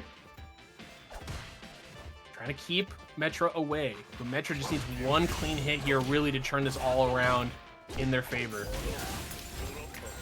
Stuffing Tao. Tao pulling out these portals now, playing a little bit more patiently with them, trying to keep those portals in screen so they don't disappear. A bit closer here, good punishes. Metra getting a little scared here. Nice Gladius though, and here comes the pressure. Overhead, Amnesia immediately throw. No burnout here, but level 3 is gonna cause that for sure. Not dead, but you're in burnout, you're in the corner. What's the play? See how Tao can try and set up a checkmate here. Stands back, gets the whip punish, but no follow-up. Nice anti-air, though, with that crouching fierce, and so Tao gets one on the board. Turns out we just needed a door on in order to start making these plays work against the Metra, a reigning Motivation Academy champion. Great stuff here from Tao to get that game. Give himself a little bit of breathing room here, but Metra again just not letting him breathe at all, right? Just getting in there. For the damage to drive gauge. Metra just not even afraid to spend their own drive gauge, right? Just as long as Tao is also close to burnout. All right, and big shout to Zeus there as well. Hoping I'm pronouncing that right. Never know how to read X these days. $5.55 directly to the Matcherino, getting us to $178.76. Appreciate it, y'all. All the codes have been claimed, so please check out the Matcherino and drop a little bit of a donation. We've had a bit of a train going on as it is, so love to see that continue to roll down the track. Thank you guys so much. You guys have been amazing here. Thanks to the nephew for starting that train off. And oh my gosh, there's the Amnesia spending the meter here. Are they gonna regret it? Here comes a level 2. Block this nerd. Oh, not getting caught there. No, he dropped it. Oh, it doesn't matter. Scary as well. Super scary situation, but you know, with Tao thanking the cap gods themselves for blessing them with that unnerved crouching fierce anti-air of JP's. You know, a patch or two ago, that would have been snuffed completely. Yeah, and Tao now looking significantly more confident here. It is 2-1 here. Tao looking to get that second game here to tie it up 2-2. And we've seen a good difference in play here. I mean, I think he felt very overwhelmed, but I think the fit change honestly has been working out for him. Metra having a lot harder of a time getting in there as he should in this matchup. Nice Gladius here, but not gonna matter. Too many hits coming through. Now you're burnt out, full screen. Here comes a level 2, block this. Level 3. Oh, too far. Yeah, a bit too far. Man. Metra a little desperate there, and now Tao tying it up 2-2, looking to send our reigning champion down to loser side, but the Bison coming out instead. And Tao with no ability to switch characters here. He's got to hold this. Now we got the boss versus the accountant. I think Bison's looking to ask JP where the money went.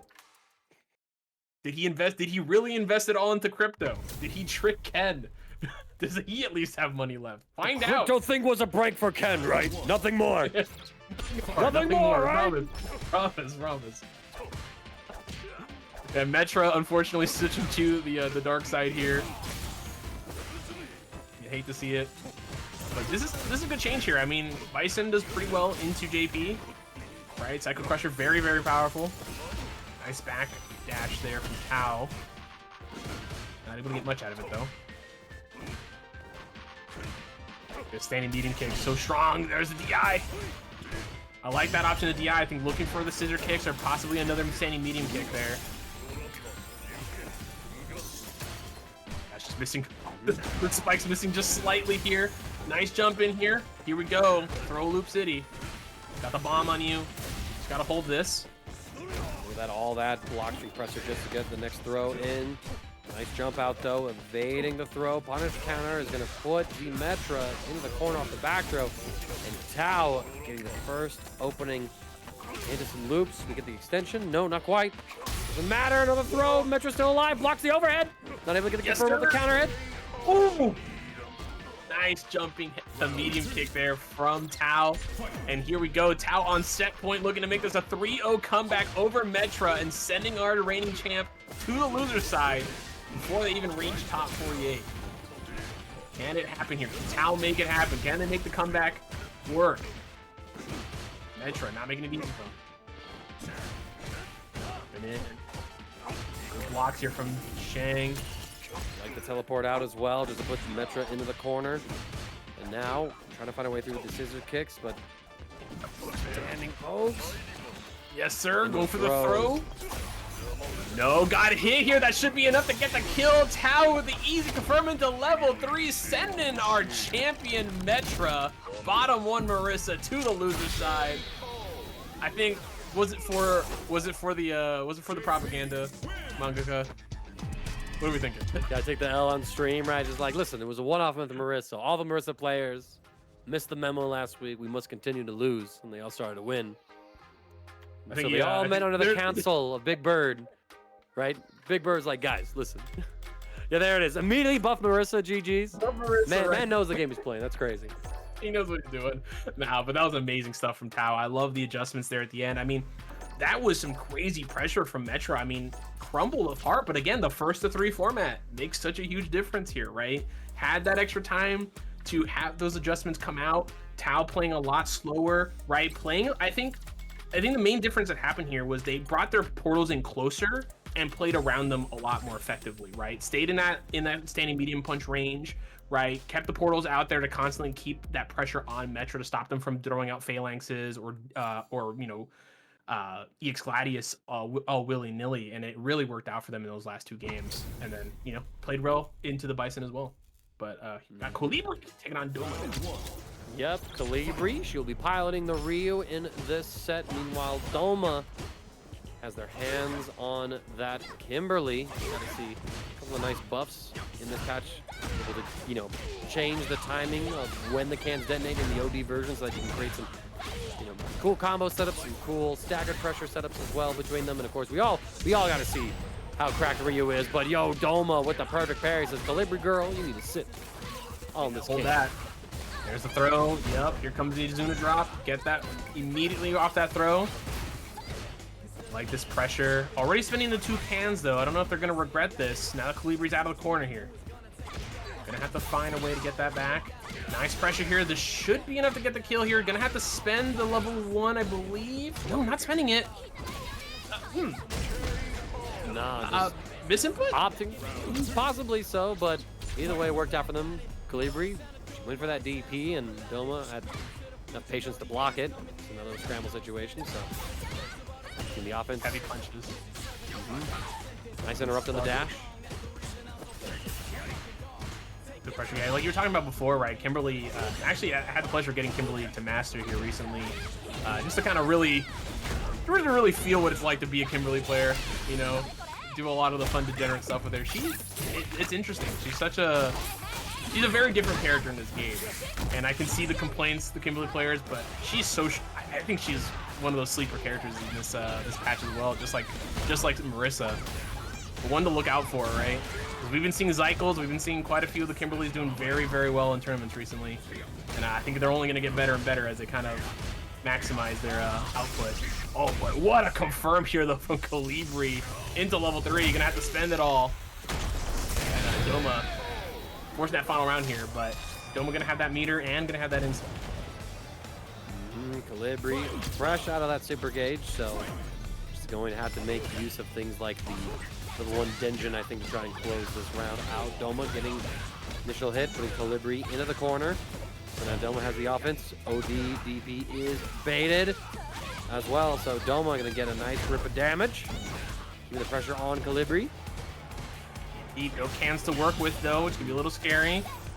But Colibri close to burnout here. And Doma gonna build that level 3 very, very soon. Any clean hit here into level 3 with all that meter, definitely gonna kill. Colibri, look at the pressure. Going in, not afraid. Overhead! I think that might be death here with level 2. It's gonna be close. Nothing left. The drive reversal though from Doma, able to call the high-low mix up for Colibri. Speaking of highs and lows, Doma busts out with their own overhead. A second level 3 comes through in the set as well. Doma taking game 1 with the CA. Doma, clean overhead right back at you. I got those two. That was amazing defense there from Doma there at the end. Colibri going for that overhead. Blocked that one and gave Colibri one of their own. Great plays here from both players. Doing very, very solid. I think Colibri had that Denjin charge that probably would have killed that level 2. Just that tiny bit of difference was crazy. Look, that can's back though for Doma here in this new set. Looks like it didn't make too much of a difference before. See if it makes a difference this time around. Pressure going, plus frames. Nice backdash here. Big damage coming out here. Jab and throw. Throw set up. Loop City time.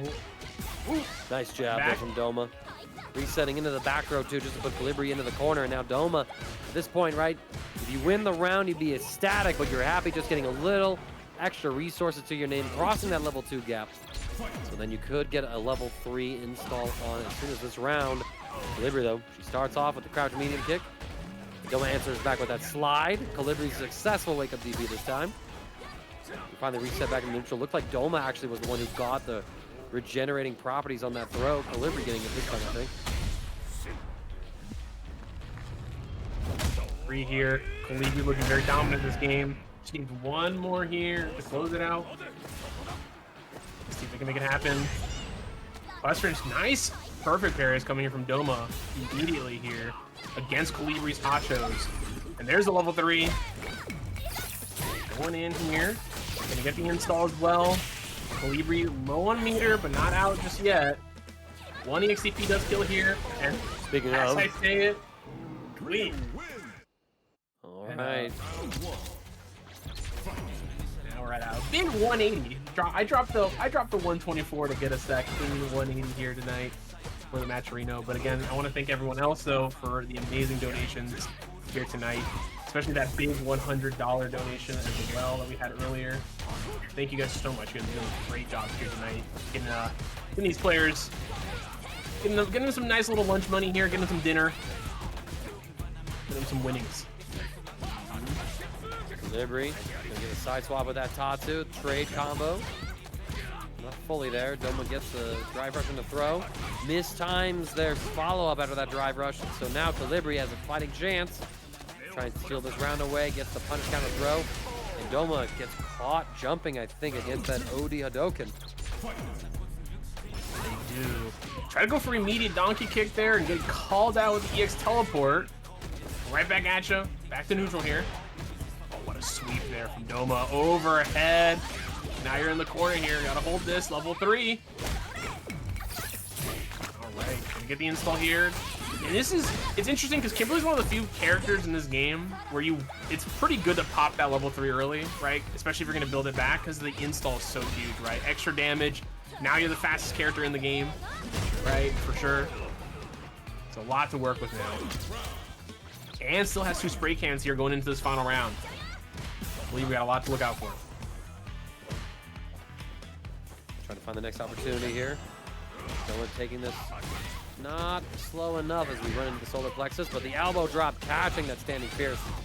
So now Doma's gonna have the pressure on the Colibri. You wake up with the mash, drive reversal, stop the pressure. Both sides hovering around that 3 bars of drive gauge. Doma gonna invest 2 to get this OD follow-up here, putting Colibri into the can mix. There's the bait. We get the full combo here as well. Doma with a level 2 on deck. Spends it here. Colibri, watch the drive gauges. Could be going into burnout. Yeah, that is burnout there. Level 3, the jump over. Caught him. Caught him. They knew it was going to come out there. And great stuff there from Doma. Going up 2-1 here. It is first to 3. Colibri still has a chance here, but amazing call out there from Doma. Oh, look at that call out there. Going for the crouching medium kick that connected into the heavy Hashogeki. Enough of a gap there to get out of there, and Doma was pushing the button a bit too late. Nice pressure here. Look at that, just from the pressure strings, already taking Colibri to the corner. Colibri trading, nice trade combo there. Go. throw though for Calibri. Here we go. Now the pressure started in the opposite direction. Throws. We're not able to find any of those hits. We barely missed the punish on it, the parry attempt. Calibri will wake up with the DP. Overhead's blocked though. Doma gonna find that driver rush. Calibri tries to go for the level 2. Doma just chills, waits it out, punishes with the stand medium kick. Says, go ahead, I know you're gonna always contest these wake ups. So I'll just take my free round.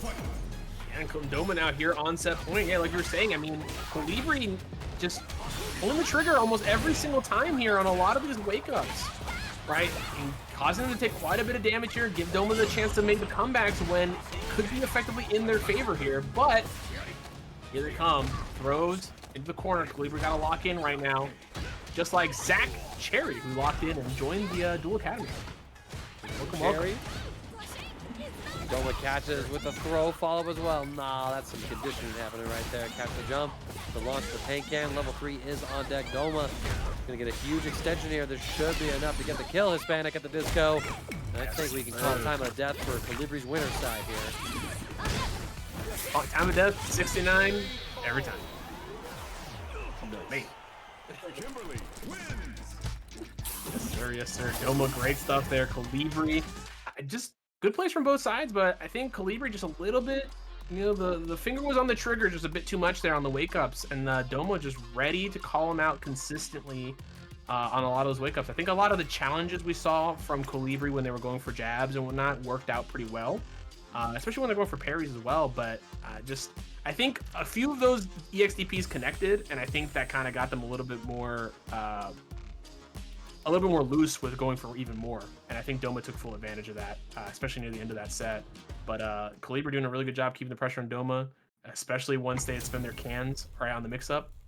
But great stuff here. But going into our next match, we got Toby taking on Adrian Rivet. Yep. Second Jamie, as well as our second Ken of the evening. Adrian Riven, yet another player who I recognize from the Dragon Ball FighterZ scene. You can see the Budokai Discord. Yeah. Club, so gonna be all nostalgic over here. He had a sick blue Vegeta, and now he's pulling up with the same color Ken I rock. Seeing Chad already dooming season 3.5 Hashogeki will count as a projectile. Listen, don't give Capcom ideas.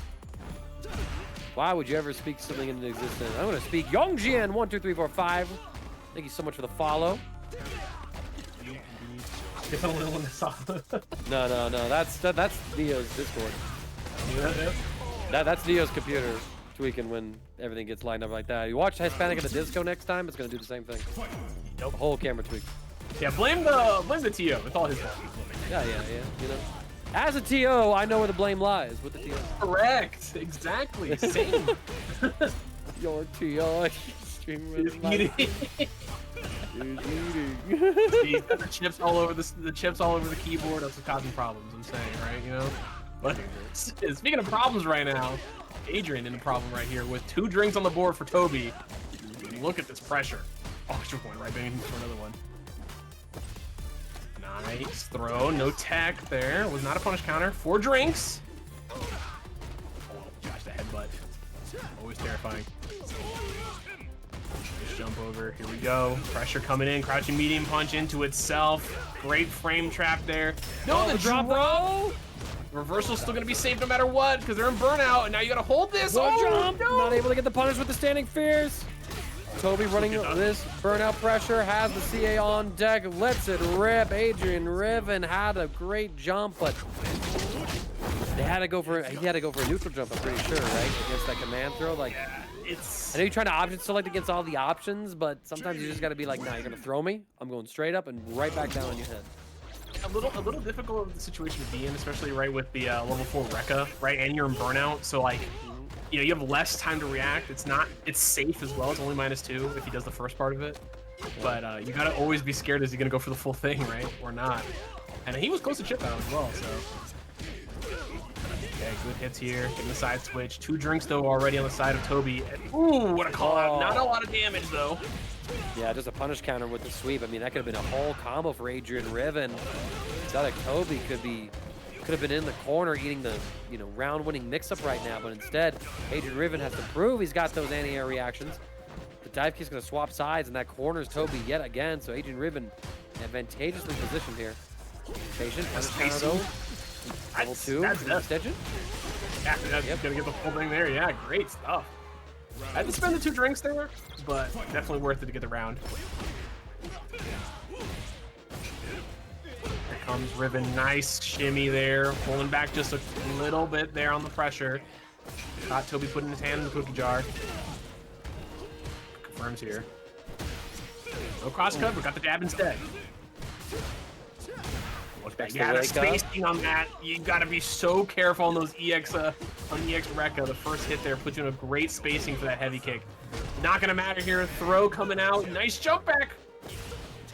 There it is again, right? That back jump. Just putting Adrian Riven out of position to get the punish. What a jump over by Toby, though. Adrian only committed to level 1. Spending it a lot here. Doesn't have much to work with in a level 1.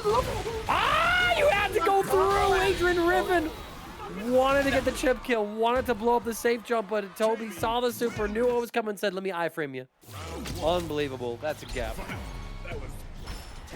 That was godlike. Damn. Dude, these Jamie players, man. I don't know where they're coming out. They're coming out from the woodwork, just pulling out the crazy stuff. So that was amazing. Amazing awareness there from Toby.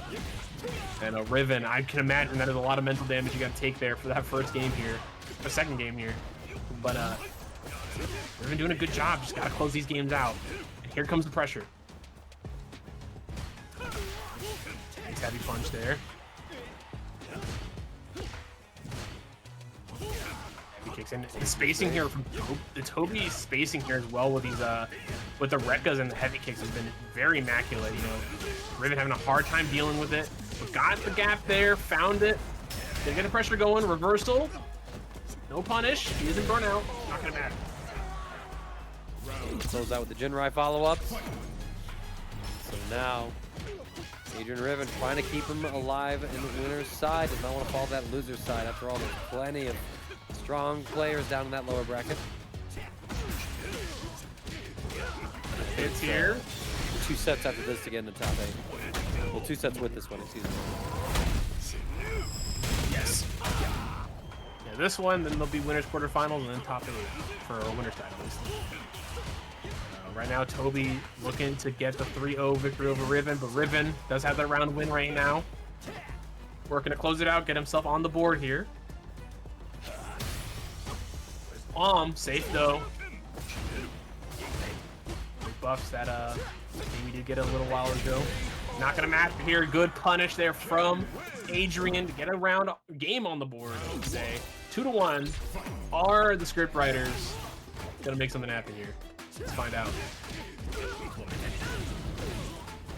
Starting off, putting Toby into the corner, but oh my lord, a wake-up crouch medium kick from Toby.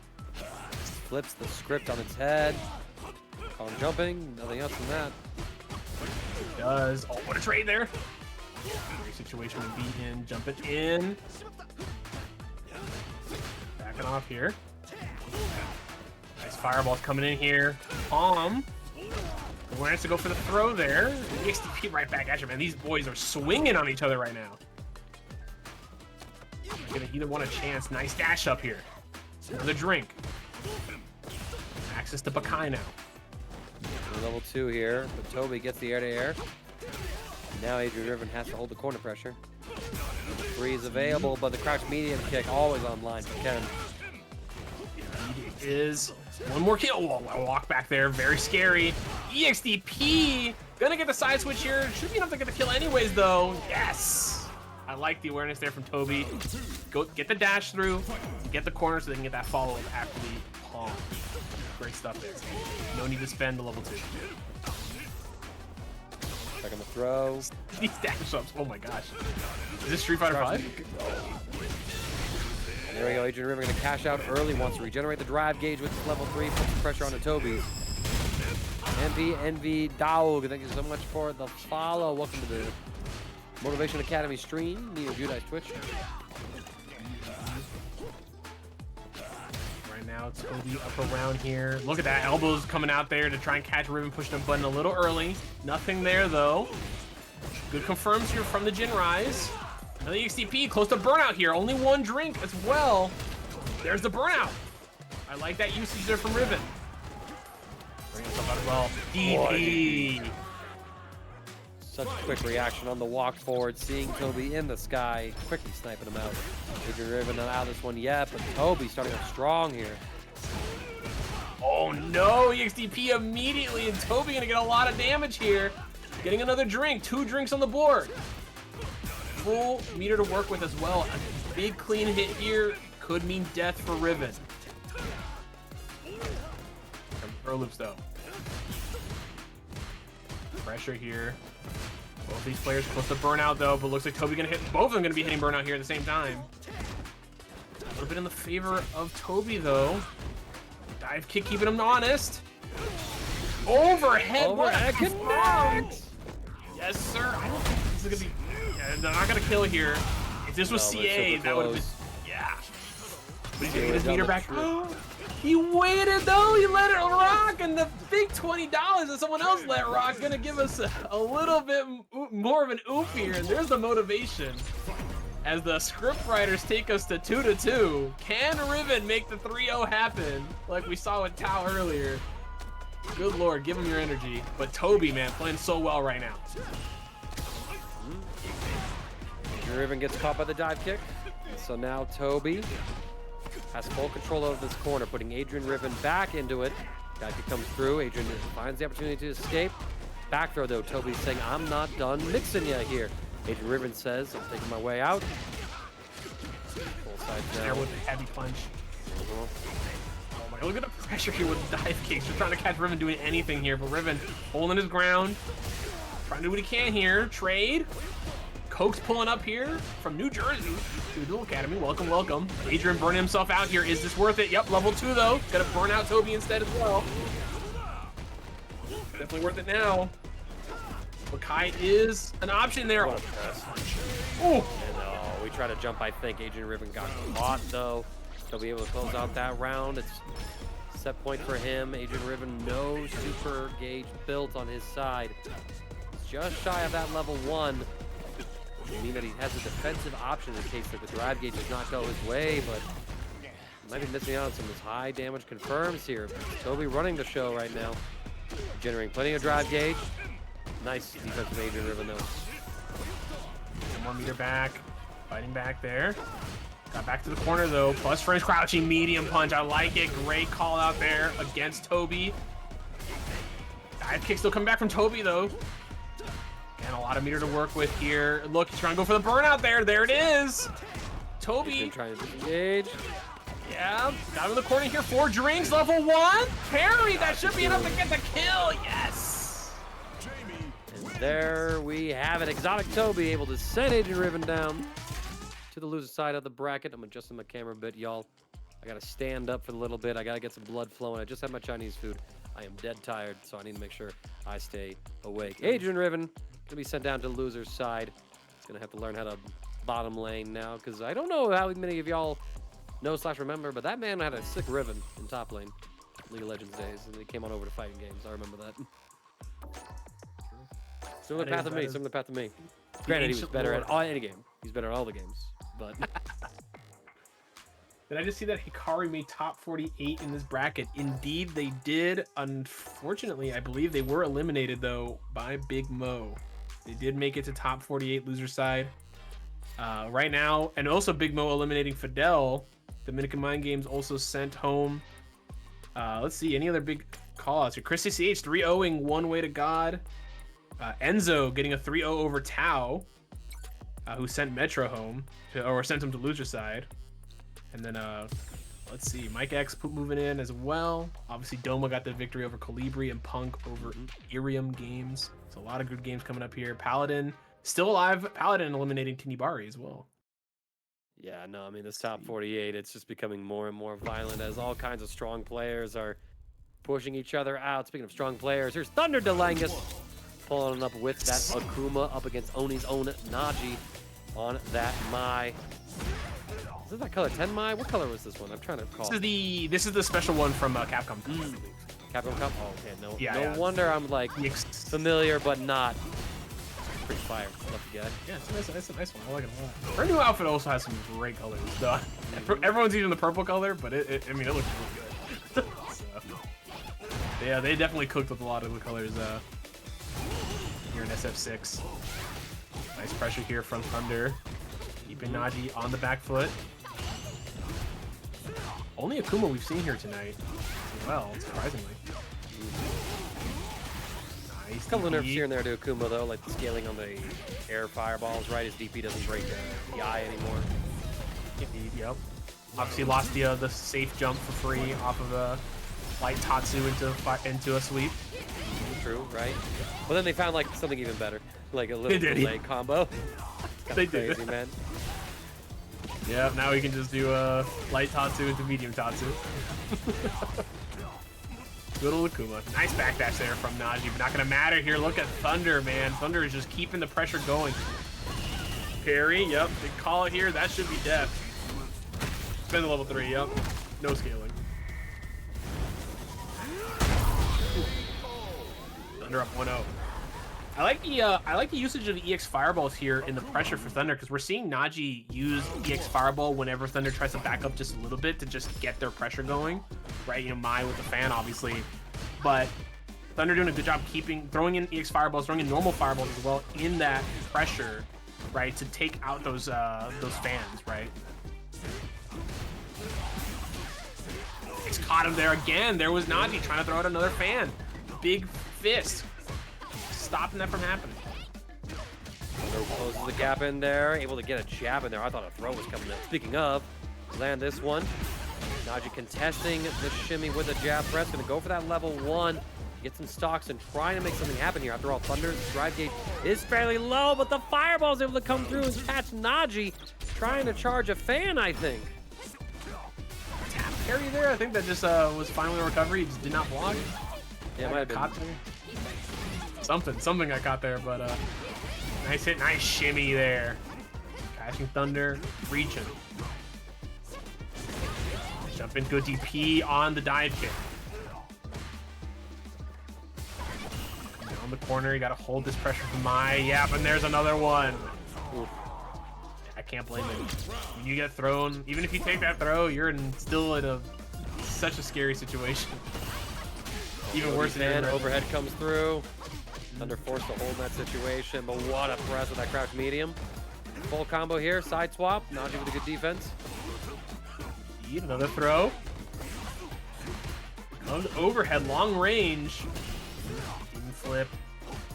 Pressure here, I like it. Chunking away at the drive meter. Throw. Do it again. Another one, level 3. Yes. Close to burnout here for Thunder. I don't know if he's at it. Yeah, just out. But an EX Fireball, yeah, EX Fan coming in. Yep, there it is. Yeah, but look at that, able to walk out of it thanks to the nerf that Capcom delivered to Mai here. So Thunder able to just non-committally escape that situation, finds the dive kick confirm into the level 3. Calamity strikes it. Thunder finding the gap in the armor that is Naji. Able to get that confirm. You love to see it. Just as you like to see Wet Walrus 12 pulling up for the Duel Academy. What is up? I need to see Wet Walrus play against Fat Manatee. Like, I need that aquatic themed throwdown in my Street Fighter 6, you know? You feel me, man? Like, I need to see it. I need to see that, like, Battle of the Zoos. Am I really making a my player switch off? Switch off my... Thunder, what an honor! Stop, Thunder! He's already dead! Naji going back to Jerry, it would seem. Time for the $1 million character. I'm just... Listen, I don't... Really? You don't make the $1 million character. You're right, the original $1 million character. The original $1 million character. Ooh, with the new outfit as well. Yeah, that reminds me, I gotta go scoop that for my locals. The Espa, I believe, right? Is that how you say it? Outfit. But here comes the Jury. Jury, just a character that has been consistently strong, consistently got him buffs as well every season. Even after the $1 million win. They just keep giving her more and more. But Naji's original character here as well. Oh, right over their head, and there is the anti-air that went a bit too far. Side switch here. Look at the damage off of that. Good lord. That should punch though. Gets Thunder delaying us, as you were about to say, the kill. Heavy Tatsumaki closes things down. Thunder in a really good spot. I switched you off your girl just for you to lose to me again. That man's about to flex so hard. Taking both of those out. Level 1 here. Gonna get full screen carry. Yep. Good pressure. Nice. Thunder trying to walk up and get some corner. Trying to take a little bit of space out of the corner, but Naji stopping him with the stop sign. That is crouching medium punch. Thunder in a scary spot here. Right, but look at that. In the footsie war, Thunder's sandals come out on top. Nice stick on the throw, so Naji can be able to regenerate some drive gauge. Super Gauge baits out the DP. Punish counter throw to optimize our rewards for the hit as well, getting more Super Gauge than the combo would have done it. Well planned there by Naji. The combo off of the fireball. Thunder in the corner now. Naji trying to regenerate drive. What a catch. Yes. That was sick. Yeah, nice stuff. Good awareness there from Naji. Like I saw, like this pressure. Here we go. We're going. I mean, of all the characters, I mean, the character probably with the strongest spacing traps in the corner has got Jury. I mean, her spacing traps in the corner are so hard to do with any character. And Naji doing a great job of keeping Thunder locked in there, and that's going to be enough to get the kill here and finally put one on the board. Level 3 to end it off. One on the board here, and listen, I don't want to say it again, but I think the script writers, they might be giving Naji the boost right now. Then he switched back to his old name. Tapped into the power of Feng Shui. Rearranged Thunder's face. Are we going to see Thunder pull up with the Luke? That would be funny. That would be a very big throwback to see the Capcom Cup Finals. Actually, though. Just relive that stage of the tournament again. Thunder under duress right now. He's trying to adjust this jury. Yeah, I mean, there it is. Good stuff. I was gonna say the demon raids have been actually working out really well for him, and now he's starting to use them up quite a bit more here. Spent all the meter here though. Oh, the reset! Catching Naji pressing something there too. Not sure if it was a throw tech that got frame trapped or if Naji tried to input a reversal, but didn't quite get the buffer time correctly. Or whoa, Naji just stood still around. Star Thunder Lang is gonna be taking some hits here. Uh-oh. I don't think Naji's at the board right now. Oh no. I don't think Thunder knows. I think Thunder's just like, I'm taking it. Dude, oh no, not like this. Okay, we're blocking. Oh no, not like this. The crotch cover, the perfect. Oh no, I know not. The script writers took away the buff. Oh, that is so unfortunate. I think it died. I think the controller died there. Oh, ooh. I don't know what quite happened there, man, but that's like... That is I feel so like the script writer said, y'all thought this was going to be a hype action drama? Nah, we're a comedy show. And just at the moment where he was about to seize back momentum, the controller unplugged. That was our moment, our anime protagonists making their comeback, and then like the villain just smacks him dead. just deletes them. You're starting to believe, and then it's nope. Get back all down ogre now. All ogre now. Good lord. I mean, I would love to see like a little more information and context to what happened there, but in the meantime, Thunder Delangus able to take down Naji's Mai and then the jury, so he's going to be able to advance to the next part of this Winners Side Top 48 Winners Quarterfinals, where he'll be playing against Chris CCH. That is going to be a match that is off stream, though. We have 2 of our Winners Quarterfinal matches to qualify for a top 8. Highlighted for y'all right now. The first one setting up is going to be Mike X, coming in as Michael Becker right now, I believe, up against Exotic Toby, Jamie player that we've got to see take down Adrian Riven in that fierce 5-game set. So we're just waiting for Toby, I think, to join on in. We have an ad break happening right now. So if you're even here listening to me, thank you for supporting Neo Judai's Motivation Academy. Rest of y'all, get subbed up. Get in here. Come on, man. It's Under the Ads with Manga. Listen, whether you're subbed, whether you're prime subbed, whether you got the ad block, we always appreciate you guys coming out here. Coming out here and supporting the stream, pulling up no matter what. Again, I just want to say big thanks to everyone for claiming all the codes and a big $200 in the pot here tonight. Awesome stuff. You guys are great. You know, huge support here coming out tonight from everyone, from the Nephew gang. What does Nephew call his fellas? I mean, obviously there's the Alpha Academy for Punk, but you know, what is Nephew's like? What are his chatters called? Do we have that lore? Cousins, siblings, the cousins, the Nephites, the Nephites. What? Oh, You no, know, man. That got a little too old school for me. that's- Okay, Neo's here to elaborate. That's actually a funny question. I don't know what they're called. Okay. Because I know... Are they all unks? Because he's the nephew? That's crazy. That's why I went with cousins, right? You know, like his nieces, nephews. But I mean, your nephew is your like your in-laws kid, right? So I mean, No, nephew would be. Well, I guess so, yeah, because it's your uncle and aunt. Well, no, because it might not necessarily be your in-laws, right? Because well, your in-law, your sister, or your brother, right? Your brother's kid. That's your nephew. Yeah, your brother. Like, yeah, like your dad's brother's kid. That's your nephew. So you're He's your dad's brother's unks, kid. then. Right. So if nephew Oh, is no, your nephew, brother. No, you're so right. I'm so if bad nephew right is nephew, then they're the unks. yeah, right. Nephew's nephew. Right. That would make sense, right? The unks and aunts. Is that his chat? Unks and aunts. Listen, I'm making it up as we go. Chat, you tell me if anyone knows what nephew calls his chatters, please let me know. I'm actually kind of curious now. Gotta figure that out. But right now, Mike X, Exotic Toby, that's what we're gonna figure out right now. Who's gonna win and get into the winner's side of our top 8. Punk was able to 3-0 Doma XD off stream. Thunder and Chris CCH have just started to play. After the set, we got one more lined up for y'all. It's gonna be a doozy. But right now, Mike X dizzying things here. With Punish putting Exotic Toby into this corner with the Terry.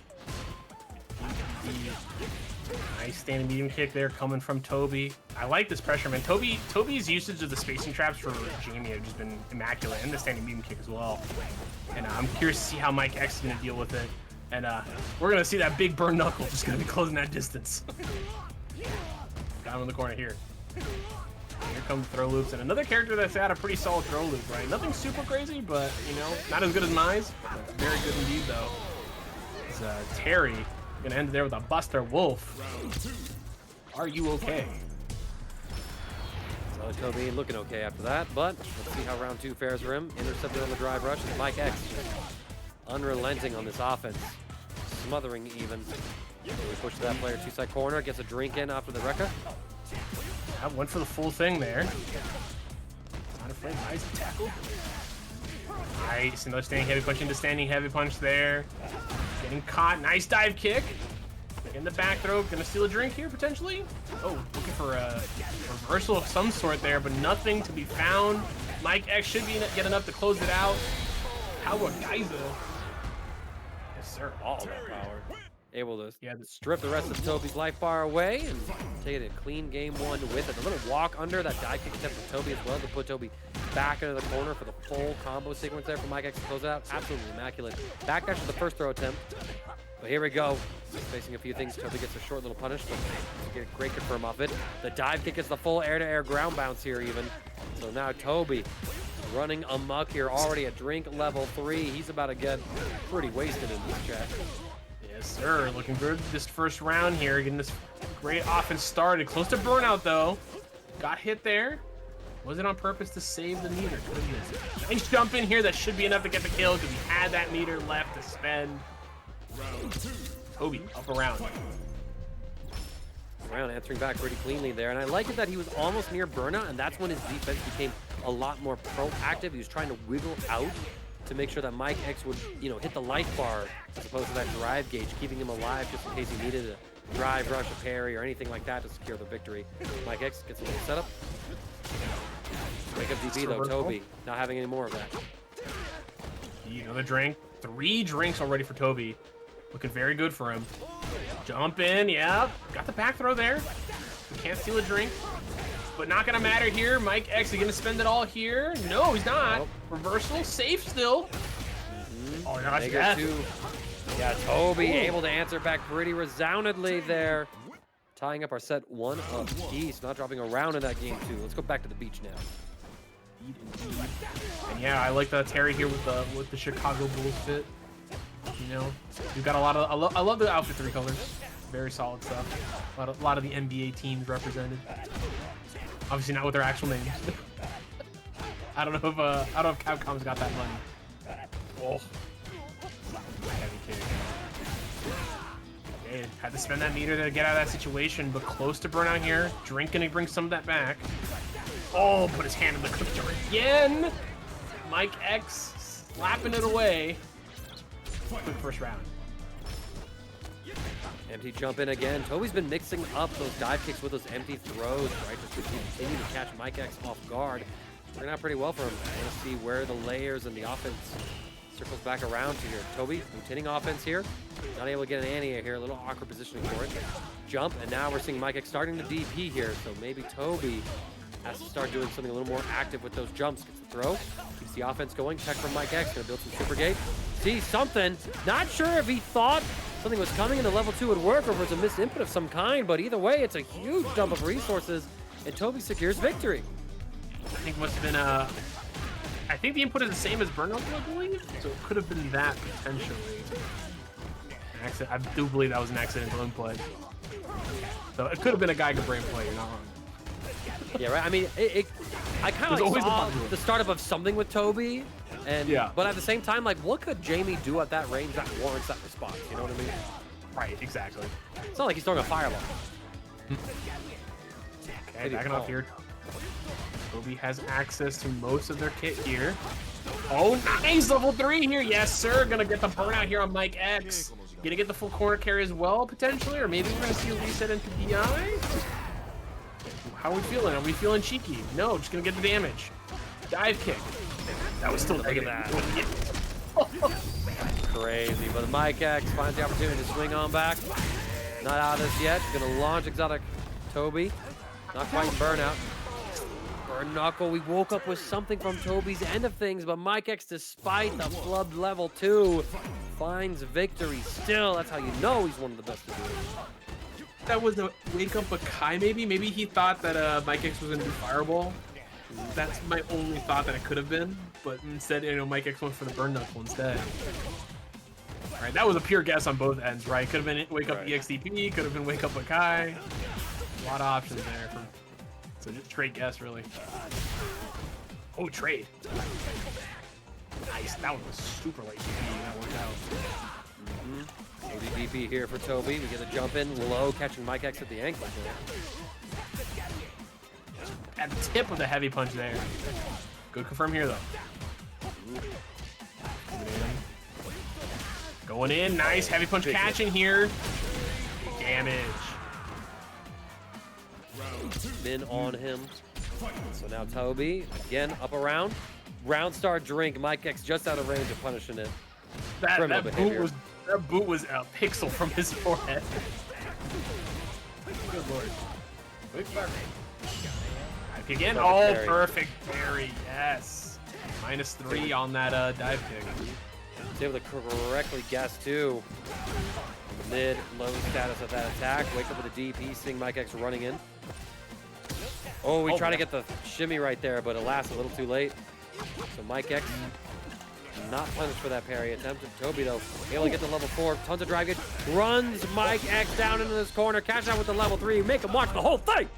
Yes, sir. Could have gone level 2, but gotta send him in.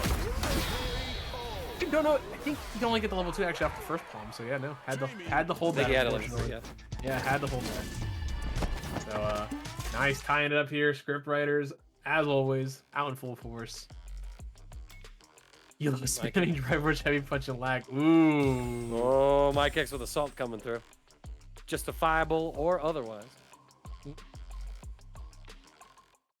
Can the Canadian hero Mike X make this happen though? Toby looking solid right now. To make it happen. There's another palm just to start him off, just for good measure. Hold that. But a Mike X saying hold that right back at you. In the corner, gotta hold this.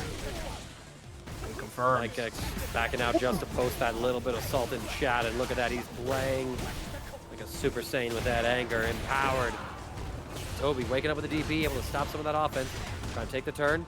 Tap parry from Mike X, going to put him into burnout. So now Toby able to get something started, but what a beautiful bit of spacing there from Mike X, retreating just enough to make the dive kick quick, and then punishing it with the burn knuckle. Mike X now at set point. DP comes through. Mike X now in position to send Toby to loser's side. They fight his way back into top 8. 2 drinks, trying to steal the drink there. Mike X pulling up though.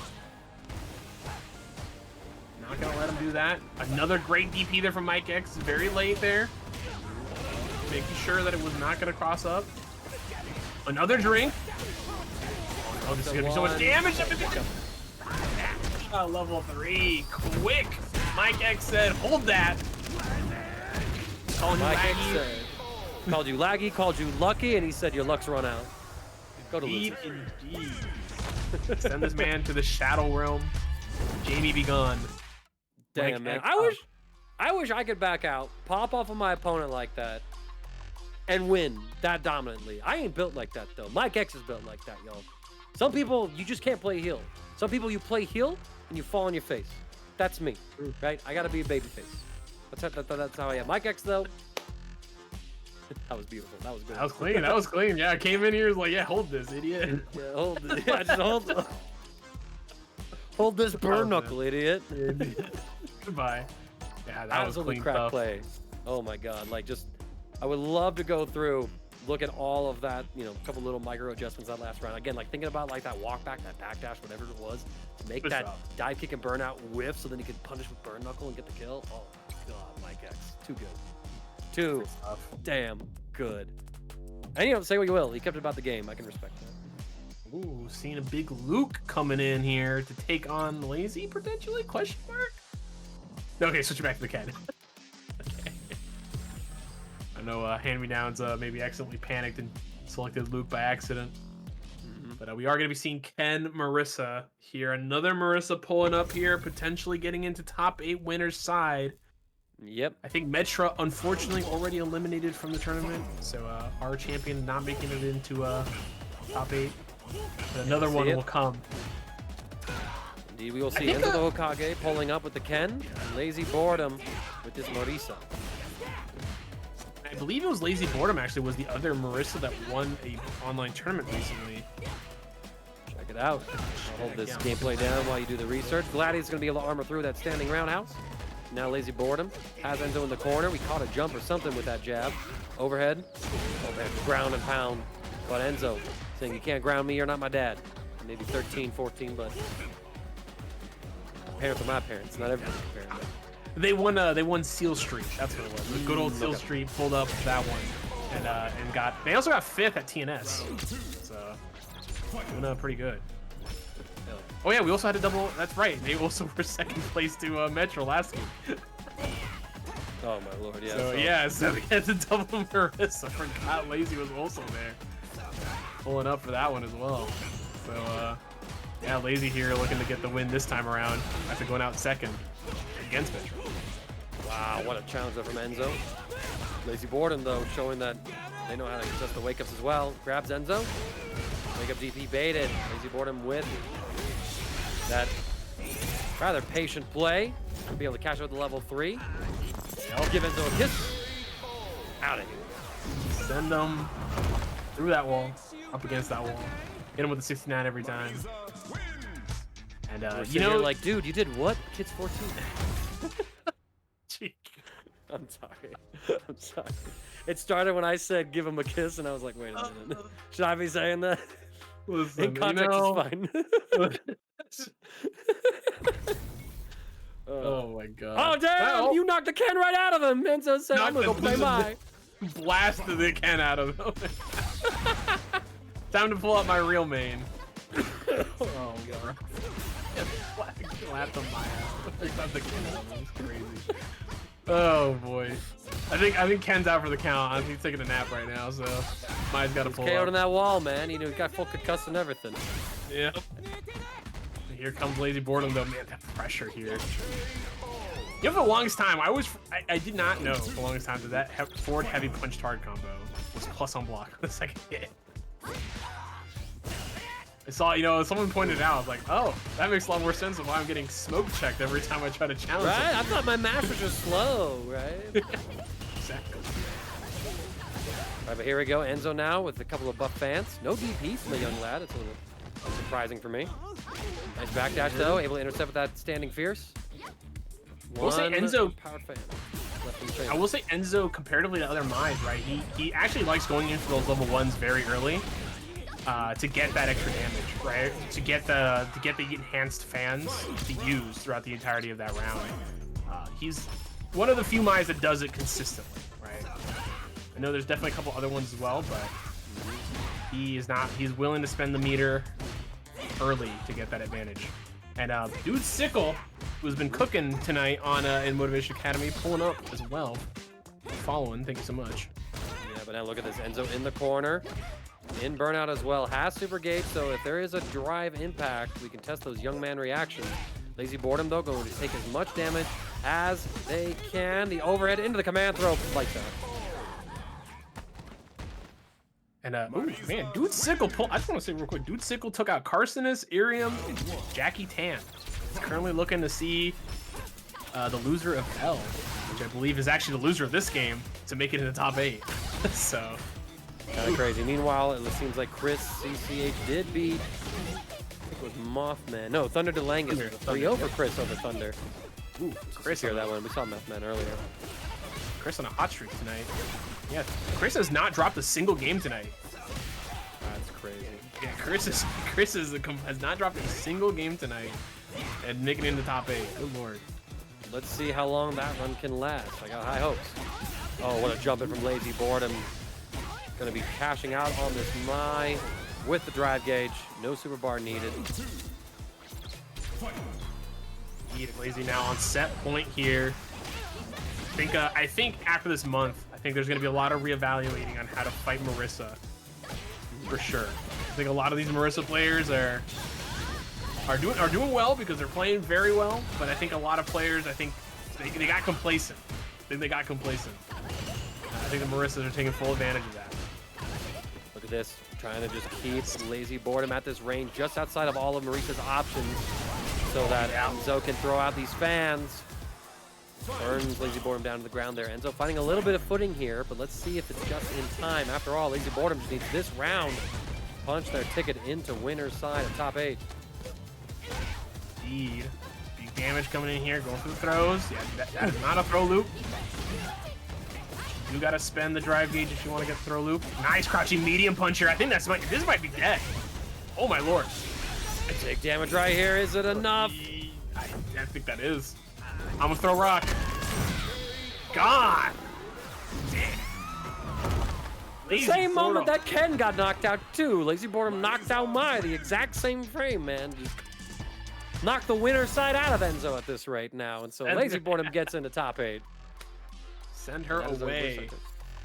Yeah, right now in winner's side, yeah, that's our winner's side top 8 set up there. That is now Mike. It's gonna be Punk versus Mike X and Chris CCH versus Lazy Boredom. So good stuff there. Toby pulling back up into the chat. He said I want back in on the stream. And let me play, please. Neo Judi's like, get out of here. You won't be on stream, get in top 8. That's where we're at now. Y'all. So to give you an idea though, all right, our winner's side is all set. All right, it's gonna be Punk versus Mike X on the upper half of the bracket, which we're about to see next. And it's gonna be Chris CCH up against Lazy Boredom on the lower half of winner's side. And then for losers, nobody is qualified into top 8 just yet, right? But here are the lines, right? Kolga and Paladin are playing in losers round 4. Winner of that has to take on Thunder DeLangus. And the winner of that then will get into top 8 on the loser's side. Then, currently right now, Enzo the Hokage just got sent down to play against Dude Sickle 06 that you just highlighted earlier, Hispanic. So the winner of that set will then get to play in that loser side of top 8 against the winner of Thunder DeLangus, Kolga, and Paladin, okay? Then, moving on down, Doma XD and Rompuculio are currently duking it out right now to get into that loser side of top 8. And they are waiting on Najee, Big Mo to finish their set to then take on Exotic Toby to see who is going to finish up our top 8. So we got tons of players still fighting to get into that loser side of top 8. But in the meantime, we do got our winner's side all set up. So that's where we're going to be getting going for y'all today. And I see that there's some crazy things being said in this chat. Hold on, let me read this one. I wish I could send GIF after reading that. The cat GIF. I mean, why are you still in here? Because he invited me. Are you still here?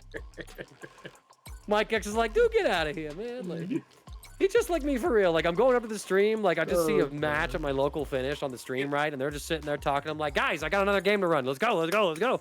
I just want to say also, I don't know if you know the Dude Sickle lore right now. I don't know if you've been seeing him on Twitter. No, this man has gotten like this guy has gotten like 6 characters to 2000 MR in like the span of like 3 days. That's insane. So 6 different characters. I think he just finished Cammy. I think, but he's got like I mean, he's got all the Shoto-esque characters, right? Luke, Cammy, Ken, Ryu, Jury, I think Mai, but like it was like in like a session for like each of them, which is just wild to me. He's just built differently. Yeah, literally, it's just completely built different, and they got to take on Enzo right now to make their way into top 8. But I think this might be their best showing here on Motivation Academy. I'm actually gonna check that as well. Yeah, it'd be good to double check it. I just need Start GG to integrate like some stat tracking stuff, right? Because like FG combo, where are you? And I'm so sorry. I really want those stats, but that beta site has not come out. Nothing has developed just yet. I love FGCombo.com, but man, at this point, Start GG is actually having like noticeable improvements and changes in like the last 4 or 5 months since they went independent. It's kind of crazy to me. Yo, check out the Motivation Academy brand identity, y'all.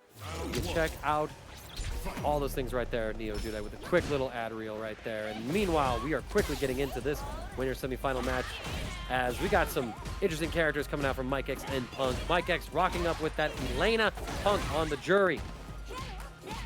Punk going out with the pink Jury, just like Najee. Pulling out with the new skin as well. Mike X. I'm interested in seeing. I'm wondering the thought process here from Mike X for this for the Elena versus the Jury. Obviously this is actually the first time I've seen this matchup here.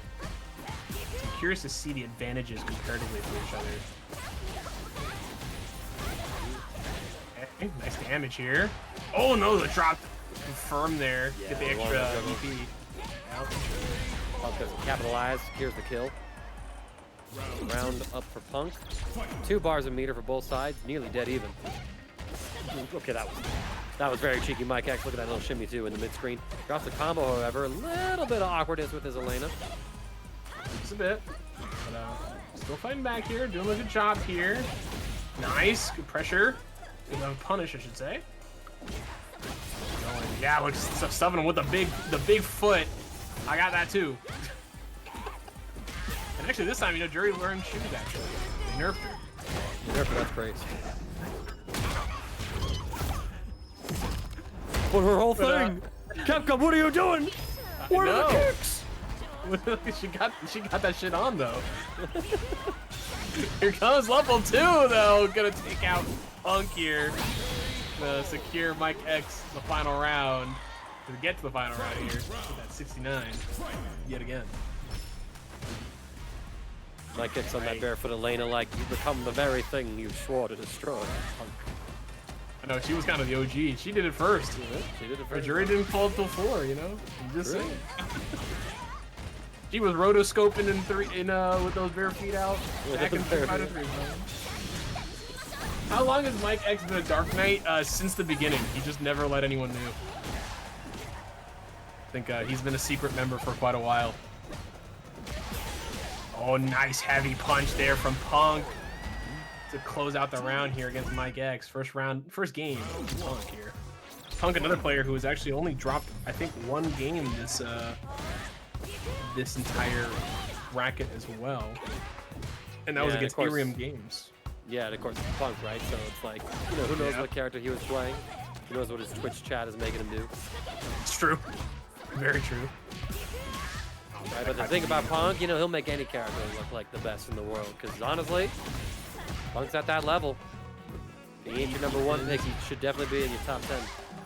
Oh no, I think that was a good confirm, but unfortunately Punk was crouched, so that does whiff on crouching, unfortunately. Yeah. One of the weird things about yeah, he's definitely a complex character to learn. Definitely like one of the more unique characters in Street Fighter 6. A lot of people kind of felt like, what do I do with this character? But I can tell you what I can do with that Twitch right now. Y'all follow the Motivation Academy, just like Mr. Moonman757 just did. Thank you so much. Welcome to Duel Academy, aka Motivation Academy.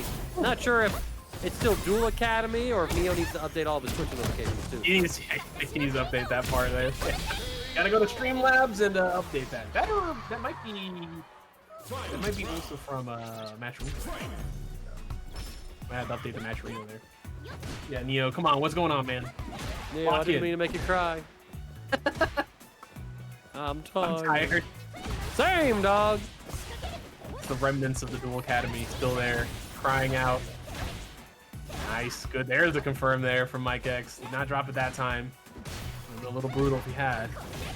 But good confirms here, good hits. Oh, wow, what a reset there. Actually, Mike X scouting that reversal from Punk and tying us up 1-1. There's these small intricacies about Elena that take a second to get used to, right? Like obviously like a crouching medium kick target combo and whatnot, not like whiffing on crouchers. So it could be a little weird to get a lot of confirms with the target combos, but it is possible to get those confirmed, right? A lot of them are hit confirmable. But it's those small things that when you're playing her or you're seeing her, that you're like, oh man, I didn't know she could do that. Or, like that, especially that call out there from Mike X to stop the roll early. But a Punk, good lord. And this one early here, quick first round. Round 2. Hey, MR takes a lot out of a guy. Oh my god. Well, hey, at least you're allowed to have an opinion about Street Fighter now. Look at it that way. Look at it that way, right? You hit 2K MRs, that means you can say stuff about the game. I hit 2K in Pokemon Pocket TCG Master Ball. Can I have an opinion about that game? Like I don't know what percentage of the game. So like 3 days ago it was top 1,000. Now it's like top 3,000. Like it's insane. How many people have climbed up? It's insane. That's brutal, man. I'm sorry. It is brutal. Punk though with a feng shui engine. Oh no! Wake up back on Mike X. Are you real? Whee. Oh, we thought we could whip punish, but the range, I think it was misjudged or a misinput. I think there was a buffer there, probably for Rhino Horn, if not Spin Wheel. And yeah, it did not come out there, unfortunately. And he got the level 2 instead. Very unfortunate. Beats in my heart. Let's go. Good song. Nice.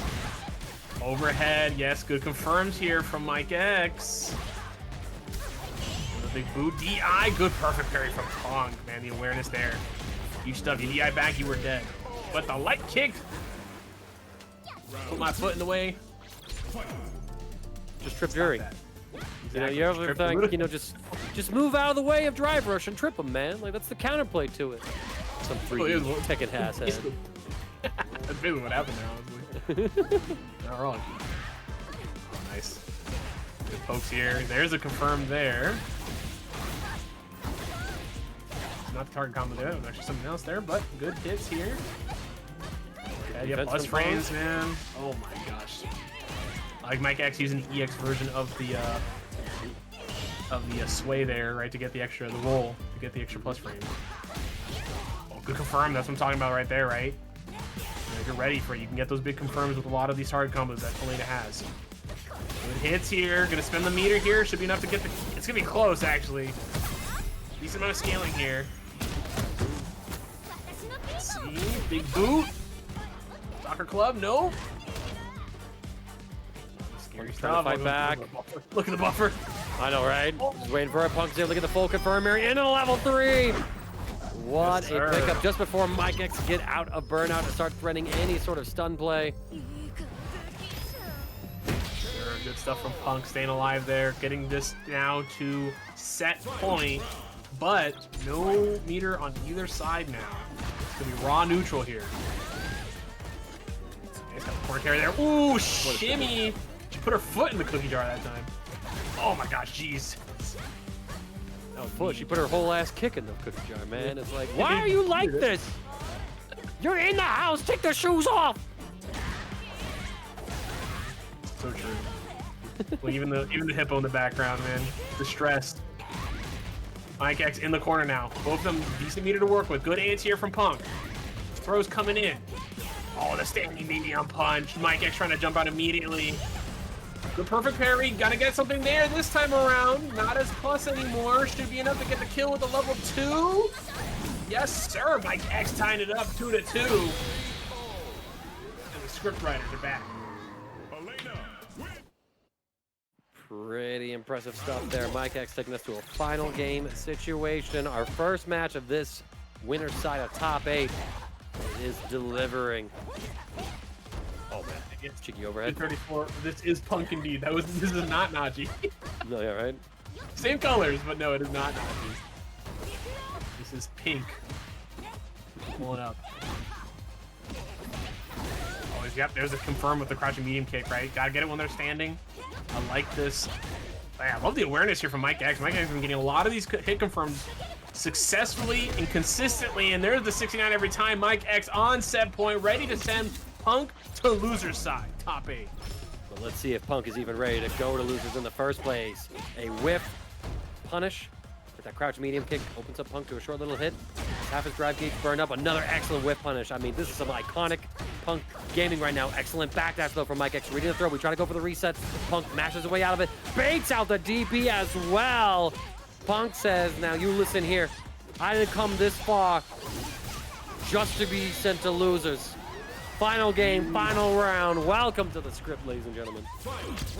I love it. Here we go.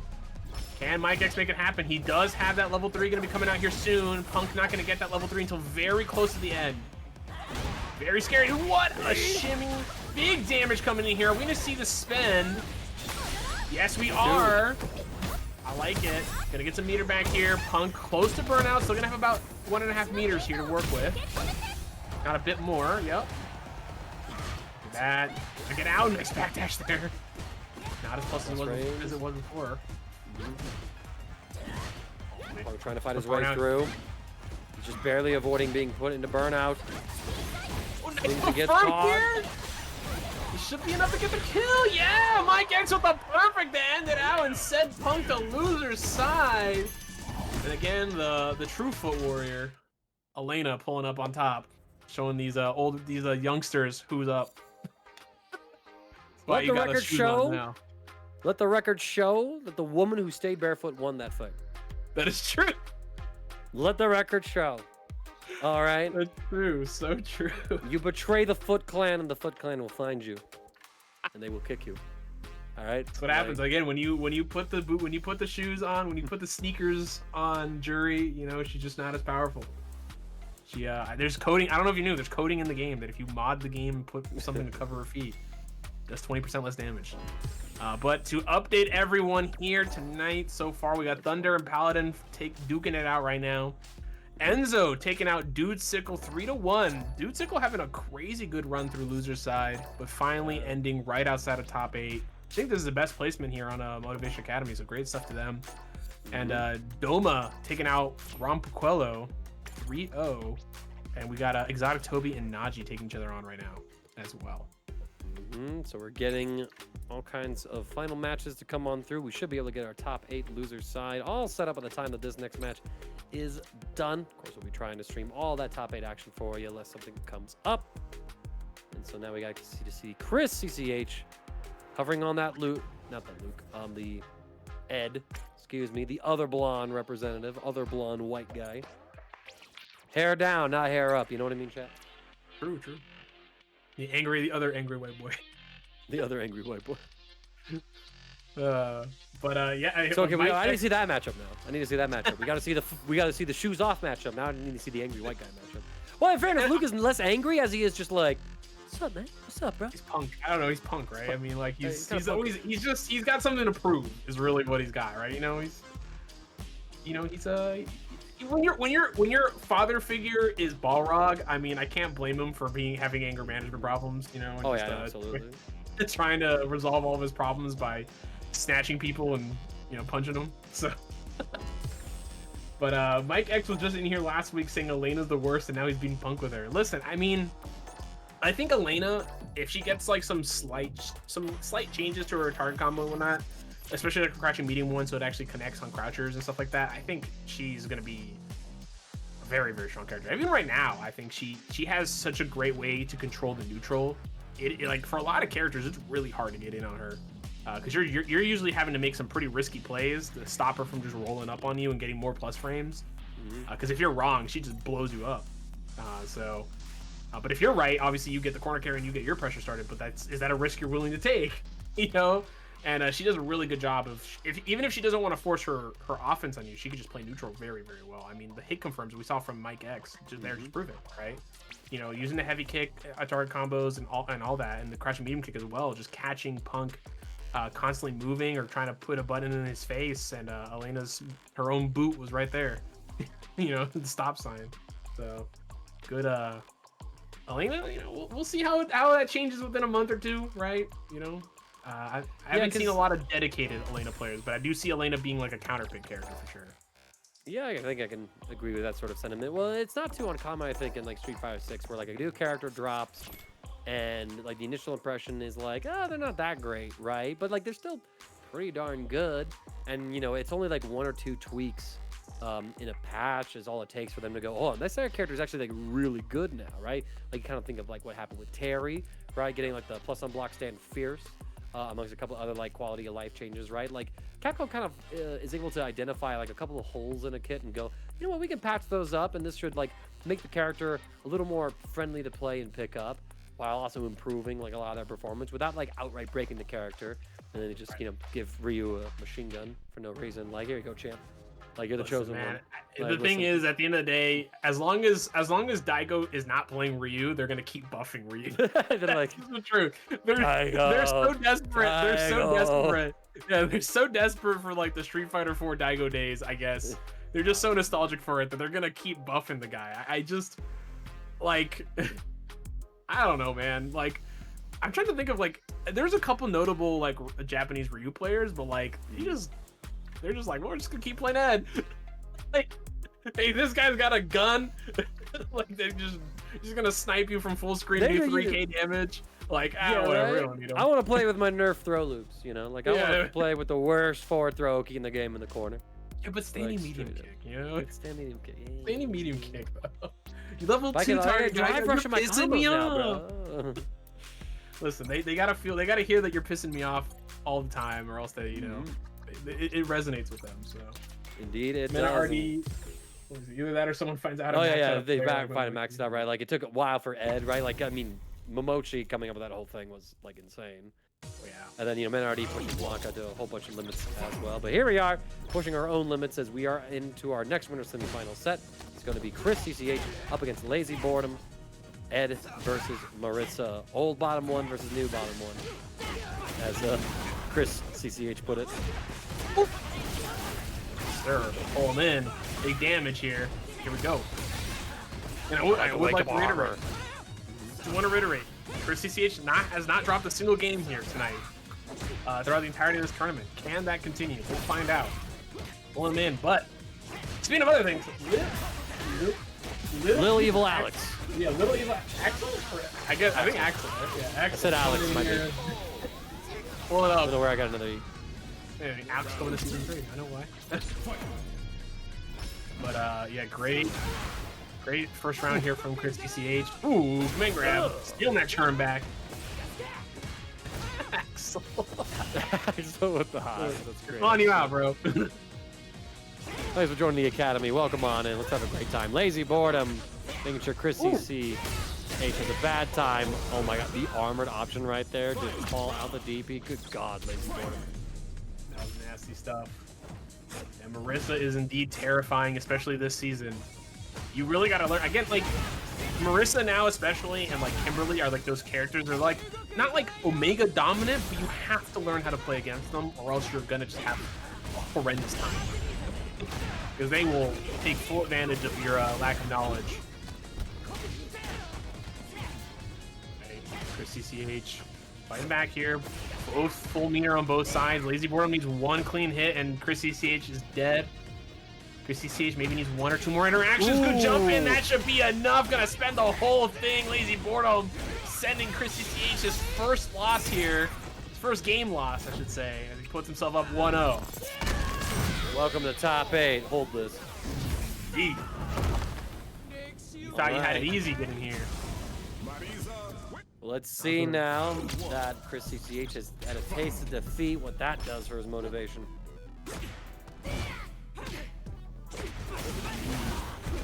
Good hits coming in. Nice backdash here from Lazy. Stand neutral, but again, stand medium kick, man. Button of the gods. Definitely one of the strongest out there. Oh, I like these EX Scudums here to get out a lot of this fireball pressure. First hit of that fireball. Hold him in. Oh, the trade and caught him trying to catch. Caught him there trying to do the heavy punch. Charge heavy punch there. Good call out there from Chris CCH. here. Boredom keeping up the offense. Chris CCH, I think, tried to backdash. Got caught by that stand medium kick. Lazy Boredom holding pressure. So a perfect parry from Chris CCH opens up opportunities for the dream combo.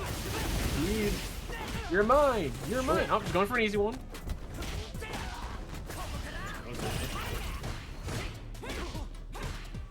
Punch. Reach here. More plus frames. Chris CCH just walking away. Yep, good options here. One of the main things, again, against Marissa, just walking away. Even though she's got those enhanced lows now, right? You know, crouching medium kick is solid. It's not cancelable, right? She does have the drive rush to get a combo off of it. It is slow still. Sometimes you just got to take that drive gauge damage just to get some space. Boredom though, trying to steal his turn back with that nice jump back from Chris CCH, catching the whiff there. Throw, here comes the pressure. Oh, the low again as Lazy Boredom goes for that armor, sweeps Chris CCH at the leg.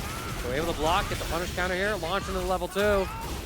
Send me up, take this, here we go. Oh, look at that, big combos here, good tech. So we're able to keep the game alive for another moment. Crouch light kick into nothing. Oh my god, look at whiff, try to go for it. Versus one of those characters that does got a little range, nice aim. With the EXDP from Chris CCH, tying it up 1-1. Neutral, a ticking time bomb of who's going to make a committal decision. Lazy Boredom thought Chris CCH might break, draw a fireball, but alas, he held his ground. Wait for Lazy Boredom to commit to the jump. Very simple anti-air.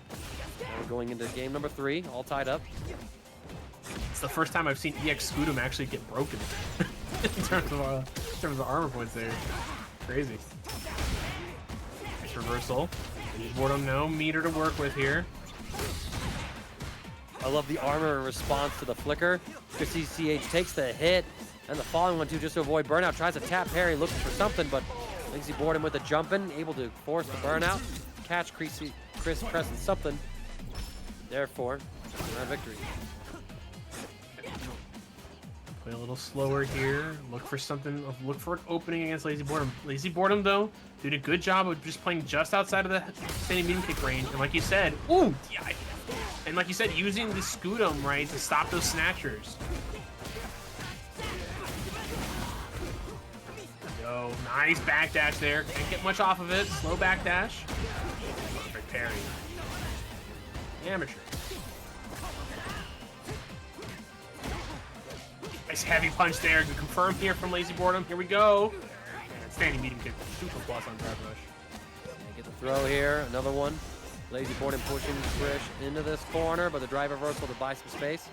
CA is available for Chris. Oh, we get the shimmy as well. This might be a full cash out just to get the kill, and we do see it. Yeah. You Bring her gotta up. do it.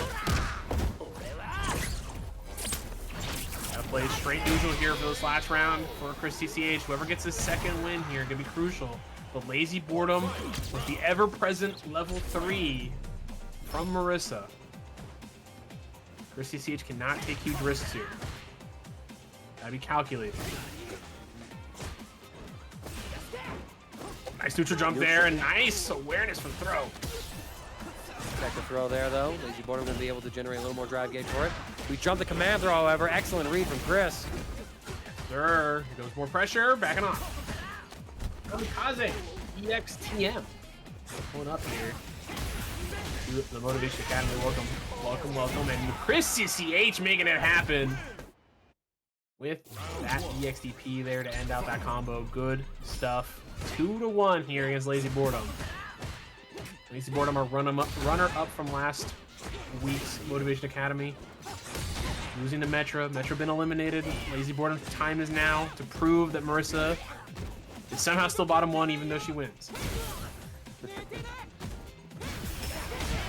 Has Chris locked up in this corner, jump over that flicker with that Superman punch. Lazy Boredom with a very convincing round of victory here in game number 4. But nice, perfect parry here from Chris. He's going to be able to get the standing medium kick full combo. Yeah, gotta wait that out. Good option there from Chris. Can't throw that anymore. Can't do anything to that move anymore. You gotta wait. Definitely gotta wait for that one. Throw here. Here comes the pressure. Throw. Stuff. One more. Ooh, watch the shimmy. Yes. Soulless Men. Pulling up to the Motivation Academy as well. Welcome, welcome. I thought Lily was bottom one. Don't let the Lily players tell you that. Don't listen to the propaganda. Oh, no, what a DI! That was so sick from Chris. Great reaction there. We're not spending level 3. No, not yet. He wants to use it for the kill here, right? I think so as well. Yeah, keep that pressure going. Keep Lazy Boredom scared. Nice trade there. Did not confirm the standing medium punch target combo there. And now Lazy Boredom close to burnout. Ooh! Will he drop? Yeah! Oh, it's so unfortunate. Did not get the upward punch there. Get the follow-up into level 3. You hate to see it. And Chris CCH moves forward into the bracket, into winners finals to take on Mike X. Man. And we're gonna see showed up to drop one game and then said, all right, I remember my game plan now. Lock in, lock in. Lock in. Did he not get Gladius? Yeah, I don't think he got Gladius.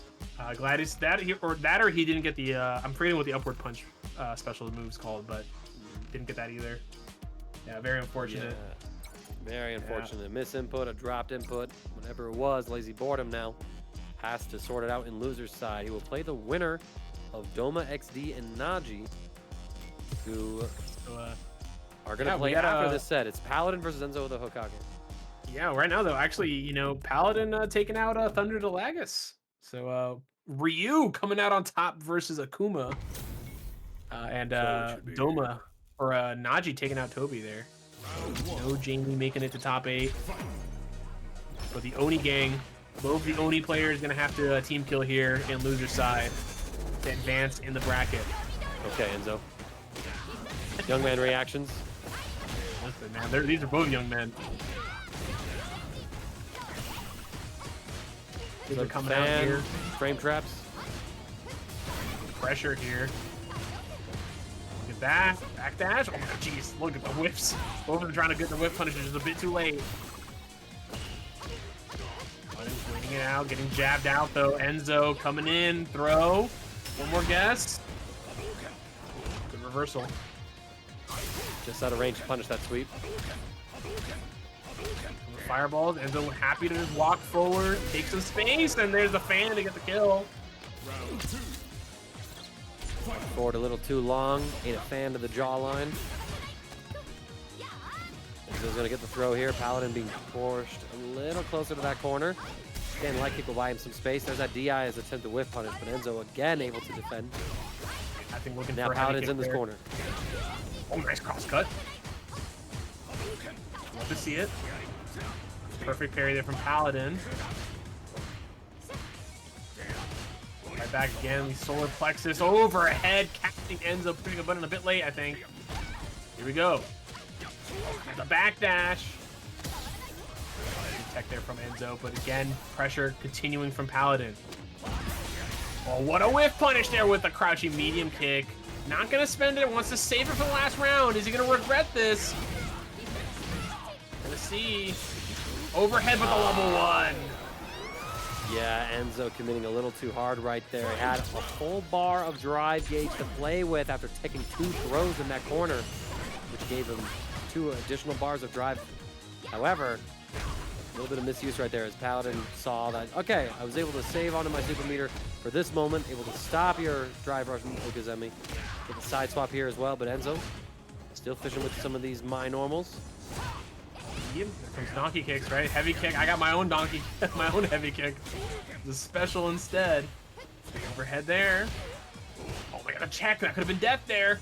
No confirm off of it. Just a bit too late there. Nice. Nothing there though. Paladin to get the potash. Oh my gosh. You're mashing away. Good boy.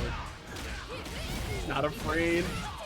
In more corner carry here though on the side of Enzo. Gonna get another one here. Get into the corner here. Should be enough to get the kill.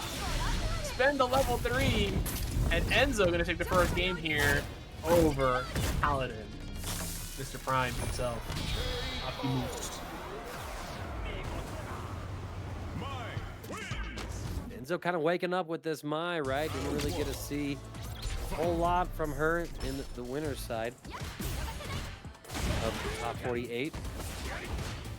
Indeed.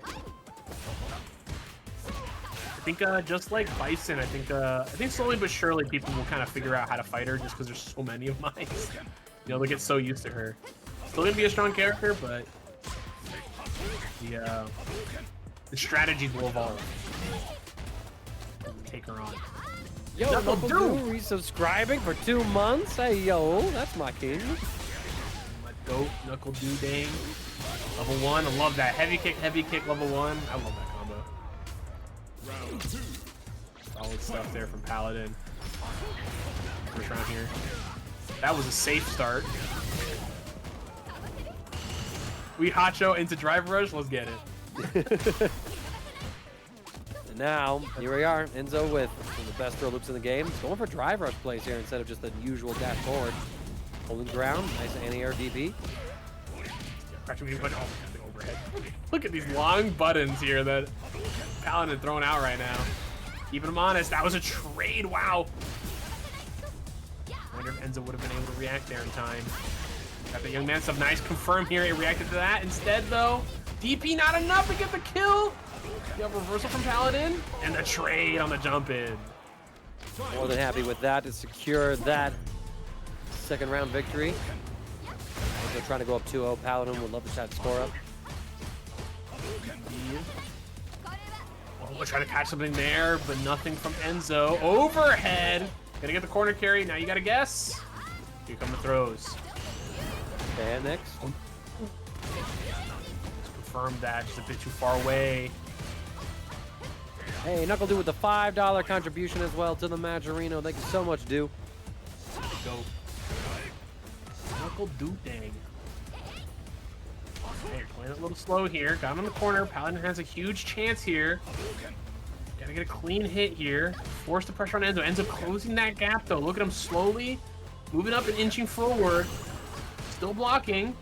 There's EX Fan. Can't take much more of them. Maybe one throw left in the tank for Paladin. Plus frames, a little scary here. Burns out now. You gotta hold this Slow pressure. Fan. The walk back now, able to do that in this patch. Like Griever able to find the follow button. Welcome aboard. Paladin, I think he thought he had the game winning confirmed, but Enzo blocked it. Punished the level 3 and goes up 2-0. Yeah, I know that was a Paladin troll. I know he got the -3 and he's like, he's gonna push a button. He did it because he knew he was -3. I think that was just a Paladin. I don't blame him. Honestly, when you're in that situation, no meter to work with, you might as well take a Hail Mary. But Enzo up 2-0 right now, looking to eliminate Paladin and send him home. Throw here, overhead, good defense. Paladin gonna try to crack some good defense with even better offense. Street Fighter 6 way, throw loop. What a mash. Yes! Ooh! Stuff there from Paladin, staying alive. Gotta get a 3-0 comeback here for Paladin. Enzo, nice standing medium kick. Man, the KOF standing medium kick, man. Both these characters. And Bison for some reason. Alright, here come the my throw loops though. Wake up DP though. Paladin not having any more of that. Trying to find something with that forward heavy kick. Good anti-air from Enzo though. We've seen that pretty consistently out of the young lad. That was an interesting trade there for the DP that Paladin threw out. Not EX and traded there with Enzo. Oh, trying to go for perfect parry, but the jab right after, yeah. Since that was the fan and not a normal there, not much Paladin could do. Level 1, got that install, ready to go. Just like how most Pacers ready to go in the Motivation Academy. That was the same segue I was gonna do. Thank you for doing it. That one goaded. We're good. Very good. All right, Enzo. I learned from the best. I learned from the best, man. Oh, brother. Well, nice knowing you, Paladin. Enzo sending him home 3-0 with the clean surgical work there from Enzo. And moving up forward. Yeah, and now here. the young kid gets to advance on to take on Punk in Losers Quarter 4. Oh God. He's got it. Best of luck. I believe. I believe. Listen, the There's the opening in the armor of Punk's armor right now, right? There's an opening. Gotta just take advantage of it, you know? Mike X opening it up for him. Send out that Kamehameha. There's the now it's time to go for the big punch at the end. Oh, the TO wants to speak, y'all. I would like to shout out both of my Oni global teammates for being on ranked mid bracket. You know, I appreciate both of you for increasing my heart rate by 10 trillion BPM. Yo, Most, I can't fucking read. Most Pastor, thank you so much for the sub. I appreciate it. Most Pastor. All right, so both Good old Odie. Doma and Najee are in ranked, so he'll be joining us momentarily. You know, you should tell them to do their game off stream as punishment. That'd be insane. Wild, man. That would be a little wild. Like, even Neil's like, hold on now. I get a coming. There's Najee. I get trying to stay warm, but like, I don't know. Like when you're in top 8 and then you start playing ranked and you get put against like a 1200 MR demon, like your mindset I feel like changes entirely on how you're playing neutral, right? Like I feel like that has to be like a net negative for you, like in terms of like staying warm, because your neurons will suddenly start turning into the okay, I gotta play against like a psychopath, right? So I gotta play differently, and then you start playing against Punk, and then Punk just starts whip punishing all your shit, and then you die. You know, maybe I'm the only one who thinks that way, but I don't know if I could do a ranked session after that. I mean, I definitely couldn't, just because it's like, yo, if something happened in rank that was wild and crazy, I'm like, God, the people in tournament don't play like this. Right? Like, I gotta. In my experience, from the brackets that I joined, I've only done rank if I had an extremely long wait.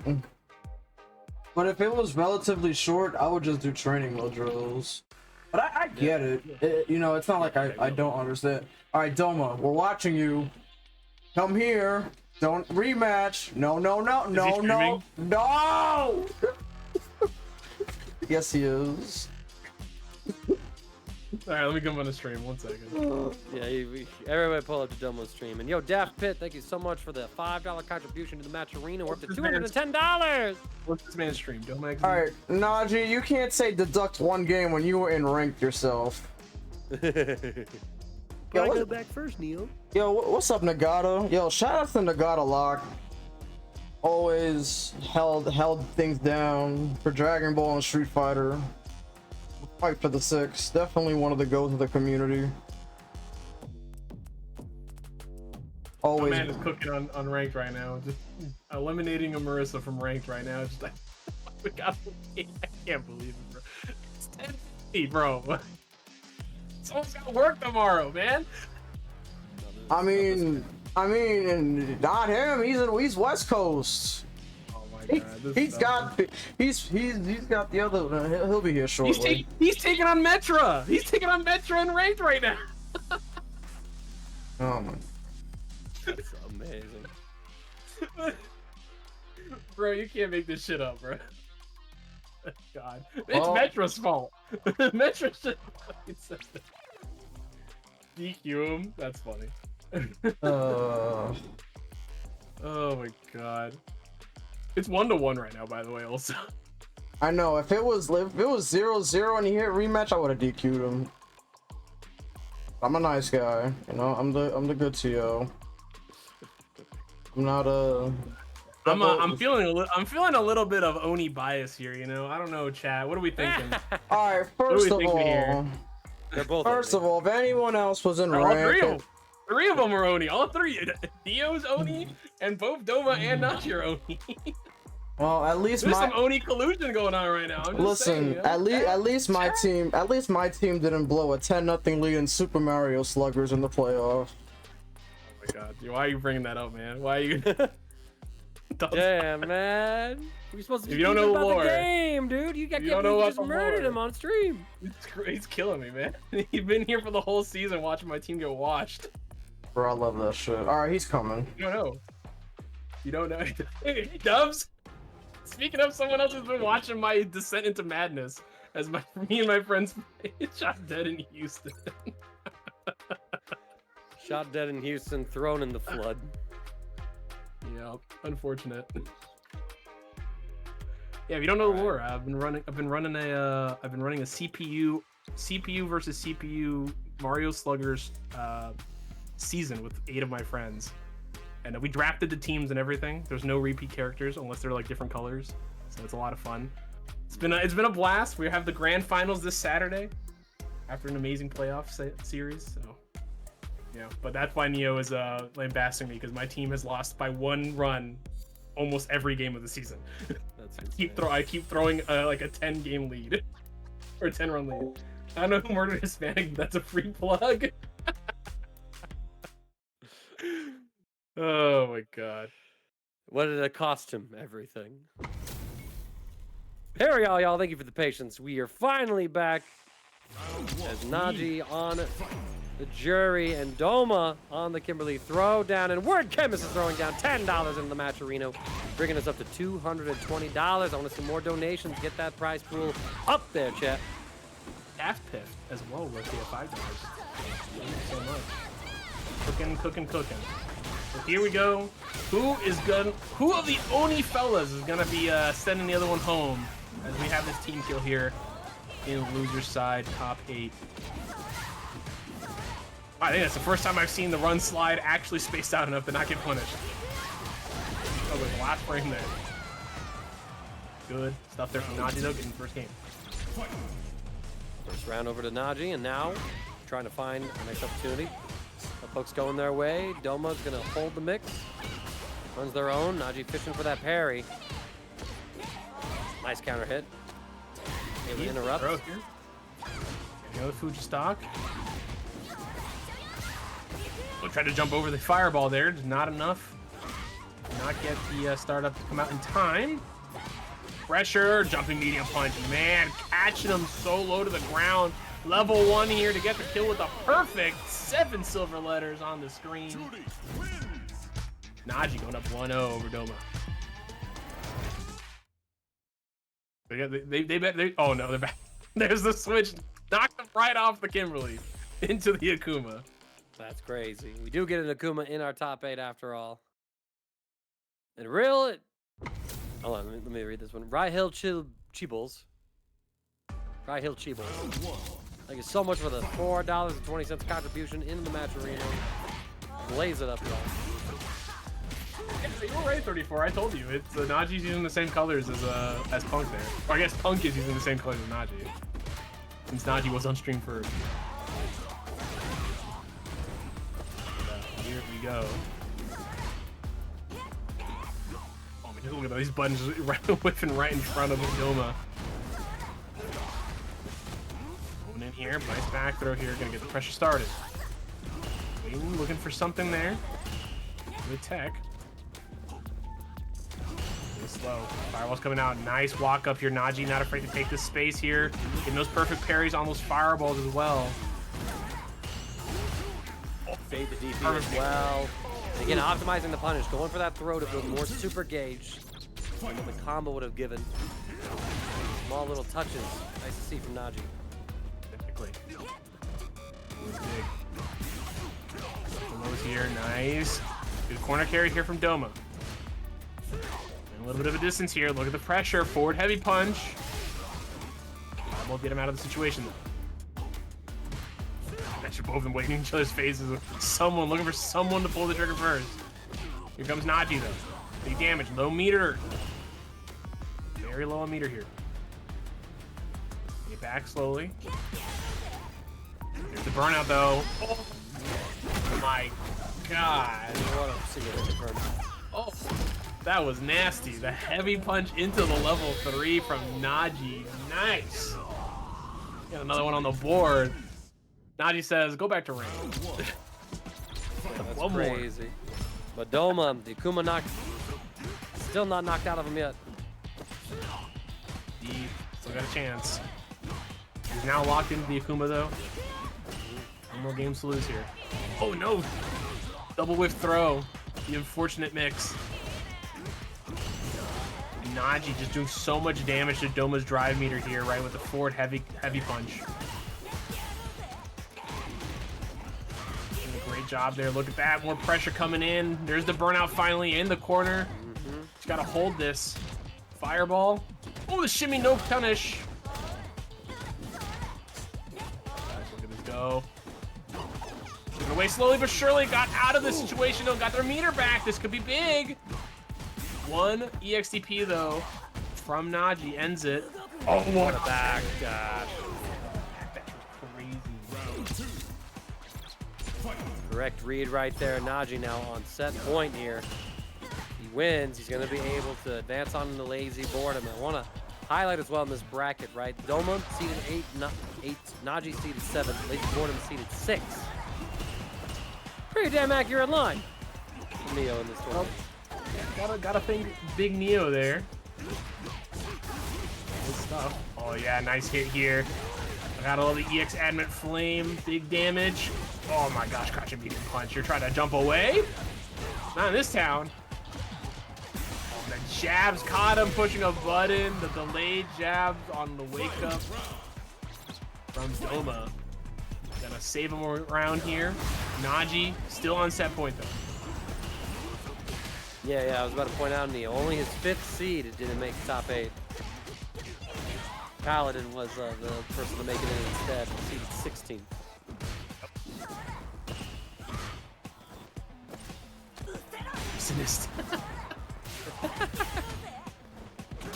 Listen, he tried his best. Nice jumping back medium punch there. Jump in. Oh god, CFN, don't do this to us. We're good. The jab, nothing there. Oh. There it is. Ending it with a crouching medium kick. Good old classic one. And Naji advances to take on, I believe, not Lazy Punk, Boredom. but yeah, Lazy Boredom. Yep. In losers quarterfinals. But who do we got coming up next? Naji took Naji is going straight to ranked. Just gonna stay warm as hell because I mean, who knows how this next set is gonna go. Ends with the Hokage versus Punk. I would love a head-to-head record between these two. I'm gonna go down this little hopeful lane right here. Right, let's look at FG Combo Beta, beta.fgcombo.com. Still looks like it's still very much under construction. Yeah. See it. And actually, yeah, Punk won TNS recently. Got second at Can Opener. Won the World Warrior as well. Punk on a streak right now, looking good. I mean, yeah, if there's anyone who's still even favored to win this tournament from this spot, it's probably Punk. Like, honestly, he can make the run, but be curious to see what comes of it there. Chris CCH though on a tear right now. Obviously, you know, has not gone up against Punk. Or Mike X. Or Mike X, right, which is coming up now. Mike X sending Punk down to loser side. So I'm interested to see who Mike X pulls up with for that game. But we're going to first see Big Punk pulling out the Cammy, taking on Enzo's Ken. Ken, back from that concussion he took, feeling a little bit better. It's time to win to take on Cammy. Oh my god. Chat, chill. Chill, chat. Punk getting started off here, putting Enzo into this corner. What a whip punish there. I mean, you see him like in space and then he just, you know, is able to dash forward in the recovery frames of that Fierce. Unbelievable. Good stuff right here, but there's a corner carry already almost full screen. 3/4 of the screen there, but the heavy punch. The hands coming out, whacking you to the side of the head. Shut him down. First round of Punk.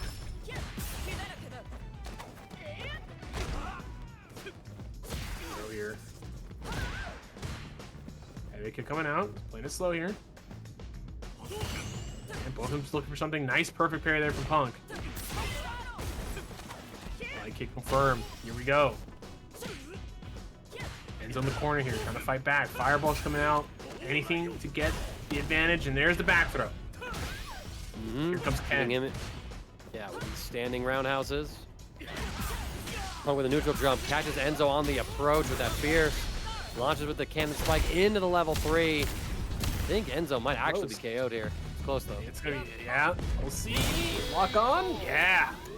Lock on. Locked on, locked in. Punk. Perfectly calculated. Takes game 1. Indeed, indeed. Nerf. I think we can get out of that as a nerf Marissa. But moving forward here. Yeah, those heavy punches right now coming out from Punk. Just doing devastating work here against Enzo. Let's see how Enzo can work around that heavy punch range. Right, his opponent's heavy punch range for once here. Nice dash up here from Punk. Pressure going plus frames. Confirm. Another back throw. Kick. Playing it slow here again. Look for anything. Looking for an opening. The standing medium kicks. Chunking away at Enzo's meter. Oh, sweep. Oh, and we try to go for a little shimmy right there, but Punk able to catch it. I think Enzo just didn't end the run as soon as he needed to in order to get that set up right. Punk with a full combo. It's over. Punk up another round here. Looking strong against Enzo. Enzo trying to find a way to open up Punk's Cammy. Playing very defensively here as a can player. That works to Punk's strength. Nice. There's a drive rush in. Getting the whiff punish there on the standing medium kick. I like to see it. Heavy punch. Here we go. Spacing trap's coming out.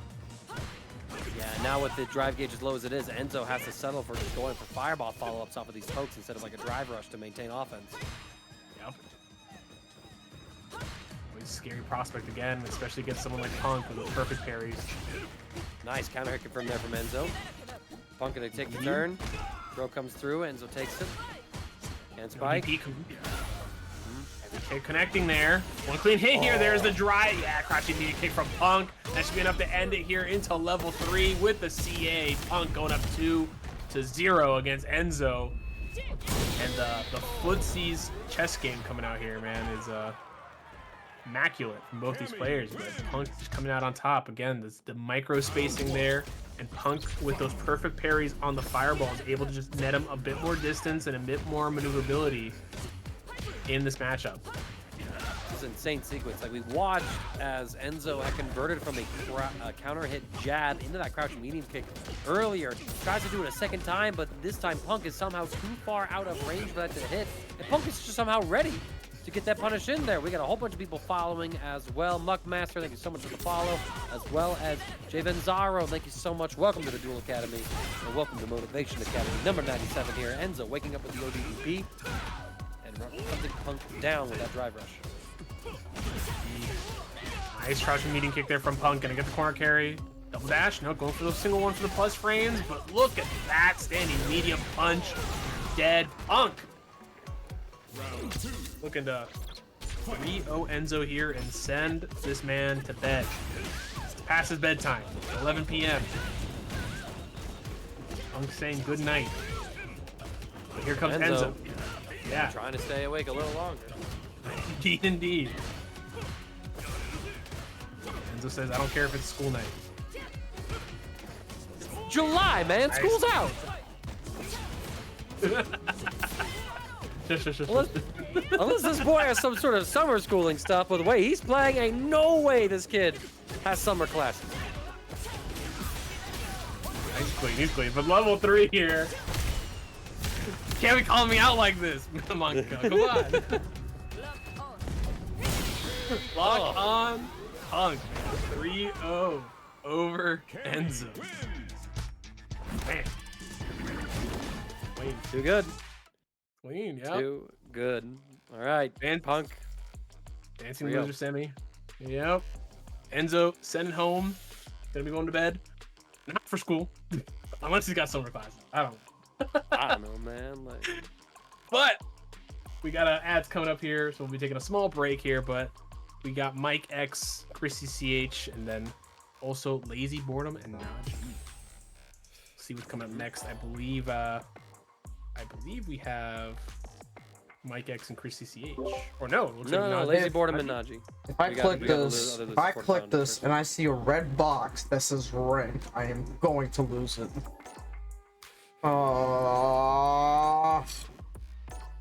What is ranked but an open bracket that you chose to double bracket during my event? Najee. In fairness, Ad's got a minute 46. Why you think? Sure. Why you think I ran the? Mm-hmm. Fair. Oh my God, this guy. Oh, good lord, good lord. You love to see it, man. You know, just those ranked warriors going in there. Thank God he did not rematch his opponent. Hey, he's here. We're good. He is here. Oh, but he's throwing up. fans. I'm going back to the shadow room. Goodbye. I'm going back to the shadow run. Neo said, Fortunately, well, Mind destructing. we'll find out here if Naj or if Lazy Boredom will be able to, you know, knock some sense into Najee. Wasn't Lazy Boredom sent Najee to loser's side, wasn't it? No, you're right. Or- They go look back in that bracket to sort that out. I could probably look at the match history here real quick. Oh, I'm curious here. Ramos?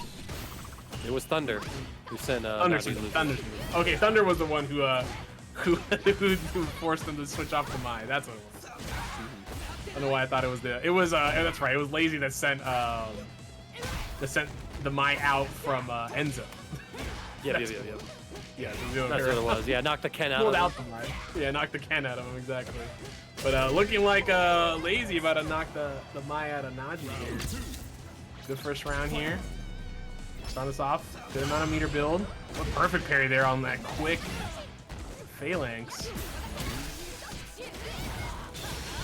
Go level one. Level 1. Yeah, like you mentioned earlier, this is the same kind of play that Enzo likes to go for. Najee also opting for these very early stocks with the level 1. Try to interact with the armor with the drive rush. Gordon's able to win out, but look at this Najee able to pretty much seize all the momentum. Wake up, Gladius, you're nuts. Confirm that there. Probably get the kill for Najee, but not gonna matter. No, gonna get the kill anyways. DP. Didn't even need to spend the level 1. Hooking him up. Here we go. Tied up here in this final round. Full meter though, basically on both sides. Level 1 reversal. Gonna get those stocks back. That's huge. Phalanx though, always an option to deal with Fan. Look at this carry. Yes, sir. Level 1 again, though. Sucking them in.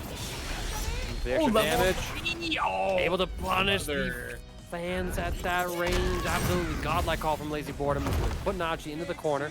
It's not that Season 1 Marissa Oki, but it's still a pretty advantageous situation to be in. Air to air is going to chase. Another one. Lazy Boredom in full control here. Najee has to time this level 1 reversal correctly. Gladius comes through. Overheads afterwards. Man, and that overhead is so brutal from Marissa. It's slow, but if it connects, the damage is nuts. As we just saw there. Damn, B, thank you so much. Welcome to the Duel Academy. Welcome. Pulling up here tonight. Great games. Nice. Seeing Lazy Boredom pull that out quite a bit here, right? Using the, you know, maybe whiff a heavy punch into EX Scudum. Right, to catch his opponent if they're a bit late. And Dosh FPS not late to joining us here at the Motivation Academy, though. Looking good here with Najee getting that install. Go. Corner carry. Oh, spinning the EX. Okay. Interesting choice there. Big hits here, though, from Lazy Boredom. Not going to matter. Big boot coming in. Safe jump. Look at the damage to the drive gauge. Good lord. Oh, no. And the pain on the DP as well. Lazy Boredom in full control. Waits out Najee's aggressive wake up. And now has a round lead going into the second game. And the meter lead too, right? Because Najee's been investing everything into level 1s, which has been working out. Like in this matchup, you don't really need to sit on that high level 2 for a fireball punish or anything like that, since Marissa doesn't usually threaten those options. So more than all right, just empowering your own fireballs to further leverage that aspect of your kit. But again, don't say anything into existence, right? We don't want every character getting a new move and they give Marissa like a long range Gladius, like she shoots the force of her punches at people, like Luke does. We don't need that in our lives. Nice jump out here though from Lazy Boredom, but he is in burnout here. Command grab. Can't really get too much Oki here, except the heavy punch. Nice. Wow. Wow. God. walk underneath, cross cut the DP as well. That was beautiful from Naji. Yes, clean. Love to see it. Right rush jab to throw. Going classic. Classic that is cracking up. Split up from Motivation Academy as well. Welcome. Watching Naji here fight for the lives here. Try to save as much meter as they can. As Lazy Boredom tears it away. Big knee. Big confirm though. Naji's still in this corner. The drive gauge nearly in burnout. A counter confirmed for Lazy Boredom. He's gonna go to level 3 to force the issue. Naji does have full super gauge though, so Lazy Boredom has to pick the right timing to connect with the DI stun. Throws as well. Oh my god, he's jumping. Still close to burnout. What a hit there. Are we gonna see level 3? No, not spending it. I don't know if that was the right play to not spend it there to at least get your meter back. But Naji gonna go down here and Lazy Boredom up 2-0. And there's the I guess the switch. Lazy Boredom. Yeah, Lazy Boredom able to knock the Mai out of him. There comes the jury. And knock the reservation out of Gwyneth. Thank you so much for following the Duel Academy. You're 6,769 follows. Nice. Can't wait till we hit 69. Almost there. 200 more. 200 more. The countdown begins now. Indeed. We got the good music coming out here right as well. I'm glad that Neo knows ball and is giving us the good music here for Street Fighter Motivation Academy. No jump over. Run the offense here. Throw. Oh yeah. Been running back and forth full screen at each other. Good perfect parry. Finally got a Fujisaku here to work with. EX, save that stock. Back off. Kind of opening. Good anti-air there coming from Naji. Scoot him. Wouldn't have been death, but good choice there. Alright, Naji taking this round. Sure. Getting close. To the corner here. Pressure coming up. Big boot. Oh, nice call out there. Boom. There's going to be some big... This might... You can spend it. No. Not spending it here. Nice back row there from Naji. Great awareness there. Just like your awareness from Ramular pulling up for the Motivation Academy. Thank you so much. A little slow here. Nice scoot him. Going for the low that time. Oh, we just held the parry. Scary stuff. Just held it again. Oh my gosh. That's pretty brilliant and evil. Good choice there, yeah. And now Lazy Boredom on set point here. Full meter, full stick of butter on both sides. Everything to work with here. Just trying to work their way in and out of the range. It's a little more difficult for Marissa to walk in and out of range, right, with her extraordinarily slow walk speed. But Lazy Boredom making the most of it right now. Reversal, get off of me though. Naji does not want to hold this corner position. Indeed, any clean hit here though now from Lazy Boredom is death. Both sides consistently checking each other's jumps. Indeed. It's just waiting on each other. Any opening, any whiff punish from either of these players is death, and Lazy Boredom knows that. He's just trying to play slow, and what a hit confirm here. Nasty stuff. And now the onus is on Lazy Boredom to close the distance against Naji. They do it. Naji can afford to play a little slow here. After all, I mean, you take one hit, Lazy Boredom cashes out, but the overhead on the walk up out of the fireball. Well done there as Naji on this jury. They're tried and true. Able to finally take a game from Lazy Boredom to Marissa. Indeed. On the board here. Who is going to make it out and take on Punk in loser semis? We'll find out here. Punch coming out. Damage, big knee. Another throw. Look at the heavy punches. Plus frames and the plus frames here. Nice air to air. Lazy looking angry right now. Look at the aggression. Hey.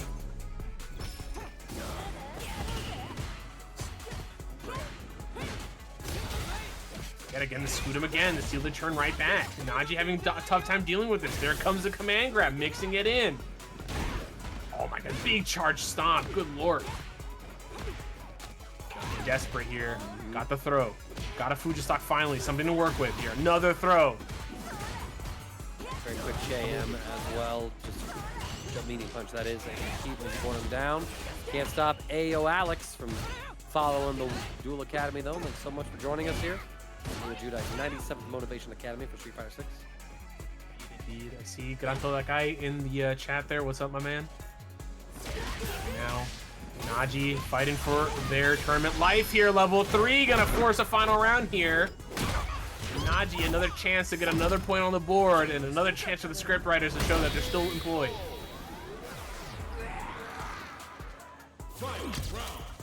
Lazy Boredom though.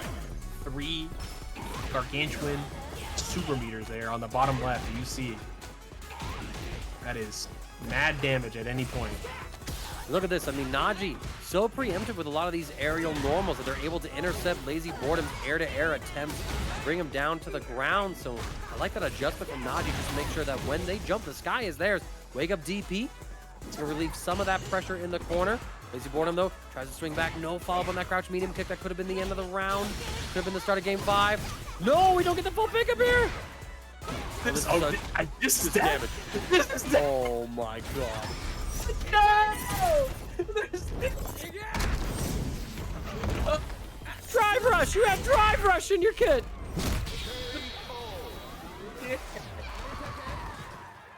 Marisa wins! Try to hit confirm the counter hit, crouch medium into level 1 for the kill. But no, you goofed. You weren't quick enough. The buffer wasn't there. Oh god, I feel that pain. I feel that pain. That hurt. What? That hurt. Ouch. That was very, very unfortunate. But you know, great stuff though. Both the Oni fellas have been eliminated here as Lazy Boredom moves up to take on Punk in a loser semi. But before that, we got Mike X taking on Chris CCH here. Let's see it happen. Buff Ed, Nerf Marissa. We have our TO here already pushing up. Oh. Yep. Okay, looks like the characters are all queued up right now. Chris locking in the Terry and Mike X locking in with that Elena. Actually, so Mike X might have been on a Elena kick all day, I have to say. Wish. We know Chris has been pulling up with like that. It's crazy, right? That is a wild statement. Very wild statement. But here we go. Back at it Do you work for again Bandai? It's very much their balance mantra, right? Let's give them more damage. Okay, here we go. Nice tech there. Interesting to see Mike X or Chris CCH playing Terry for this matchup. I feel like it probably has to do a lot with the role. I have to see. I'm kind of curious to see. Maybe trying to close that distance to keep. You know, we know like we know Elena likes to keep that good heavy kick distance away from his opponent, and that's where Terry Burnham tends to shine, right, closing the distance. So I'm sure that might have to play something to play into that. Nice. Round 2. Fight. Crouch medium kick's gonna come through. Chris taking Mike X towards his corner.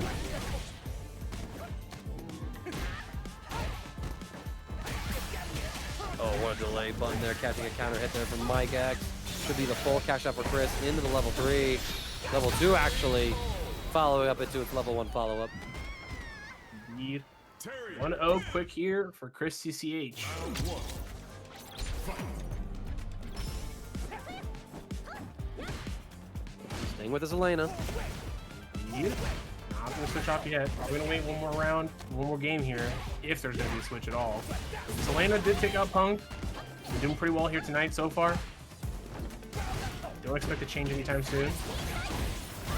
I don't know if he'd want to do the Terry mirror either. Right. Nice block there against Chrissy CH. Here we go. Bust out though with a DP, rising tackle. Chris in a pretty good spot with the drive gauge. Mike X regenerating his own. Burn Knuckle though is going to get Chris the opportunity. Good challenge there from Chris. Right from Mike. Chris finds a whip punish. Damage here. Got him in the corner. Jumping over. One throw. Tap parry. Yep. What a match. Yes. Level 2 here. No. I'm not going for DI from Chrissy's cage.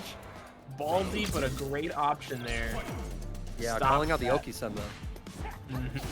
Yeah, stop those plus range there. Oh, what a whip punish there with that standing medium punch. Another button that was buffed. This recent patch for Terry. Look at that. Oh, brother, you're dead. God, yo, just dead. Oh, my God. What a frame Oh, trap. Yeah. With damage to spare, too. Good lord. Yeah, I don't think we're going to see this Elena as Mike X switches off Elena, goes right into Terry, and so now we're going to see the mirror match for this next game at least. Last Canadian in the bracket here, pulling out the Terry. Stay alive before he gets sent to loser side. Needs to keep that winner side, get the grand finals here. There's CCH though. The roadblock.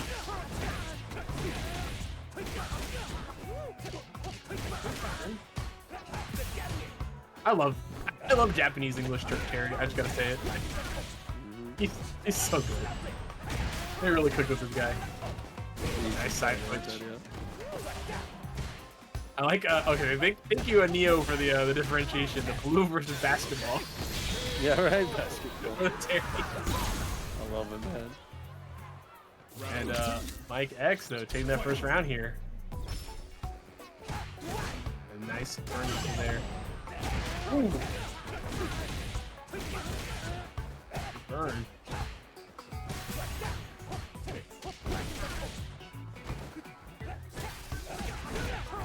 In here, nice confirm. Right out of the corner. Back to neutral here. Backing off. Playing neutral here, just trying to find a gap. Mike X taking advantage though, walking forward and putting some big buttons in the way of Chris CCH. Here comes back. Another throw. Jab on the wake up. It's going to contest there. Chris now with a little bit of momentum here. Mike X being pushed more and more toward these corners. And again, the frame trap's proving somewhat effective. But now it's a perfect parry for Chris. That might be the deal breaker here on this round. Has to catch up to level 1, but that's totally a fine investment. You'll see level 3 by the end of the round for sure in this game. Jeez. Chris CCH on set point. Drive rush into the light burn knuckle. Bro, go. Scary situation here for Chris in the corner. Nice whip punish there. Get out of that situation. Oh, brother, this is gonna be some big damage here. You think this into level 3? Okay. Not spending the level 2 to get the enhanced power dunk. The damage is drive meter. Looking for something there. Big throw. One more guess. Good tech from Mike X. And he hits VP bingo. CCH. Moving into grand finals winner's side with a single game dropped so far. Nasty, nasty stuff. My man is on a mission tonight. He is Unbelievable. cooking. Unbelievable. And here we go, though. This is it. This is the run between Lazy Boredom or Punk. Who's running all the way to grand finals? They're playing back to back to back if either one of them wins all the way there. Right, and so everything is set. Chris waiting in winner's side of grand finals. Mike X is waiting in loser's final for the winner of Punk and Lazy Boredom to start the ascension up the hill. And I don't know what's going to give out first. This bracket, the stream, or my nose? Hold up. Achoo! I exposed y'all that sneeze on purpose. Y'all gotta hear how I sneeze, man. This nose of mine is So as long as you don't got the dad sneeze, so I can at least give you that. I got my grandma's sneeze. Like, I don't know what it is. Whenever someone becomes a father, their sneeze just goes up by like 30 decibels. It's like ear shattering. Bless up. Wait, chat helping you out there. I appreciate that, Ulundus, excuse me. Use the wrong vowel. Middle of that. I don't know why my nose is starting to really act up right now, but Lazy Boredom acting up in this neutral, trying to find it with the failing. Yeah, look at him With silly the armor. turn. It's just it's one of those things like how do you deal with this Scootum at all times, right? It's such a hard thing to deal with. A lot of the times it's spaced out where he doesn't even need to use the EX version, right? Because Punk has to use a longer startup button. Even if it might be -3, he has to use a longer startup button to close that gap. Such a hard thing to deal with here, but some big damage here. Neck breaker, not dead. One more throw to end it though. Backing off. Trade. Parry Parry? against the DI. So he's surviving. Good awareness from Lazy Boredom, right? Did not have the health to tank that. But even so, Punk with that positioning, able to find the next hit, close that round out. Did cost him 2 bars, so Lazy Boredom has the super gauge advantage. And is starting up really well in this round. Already has Punk cornered.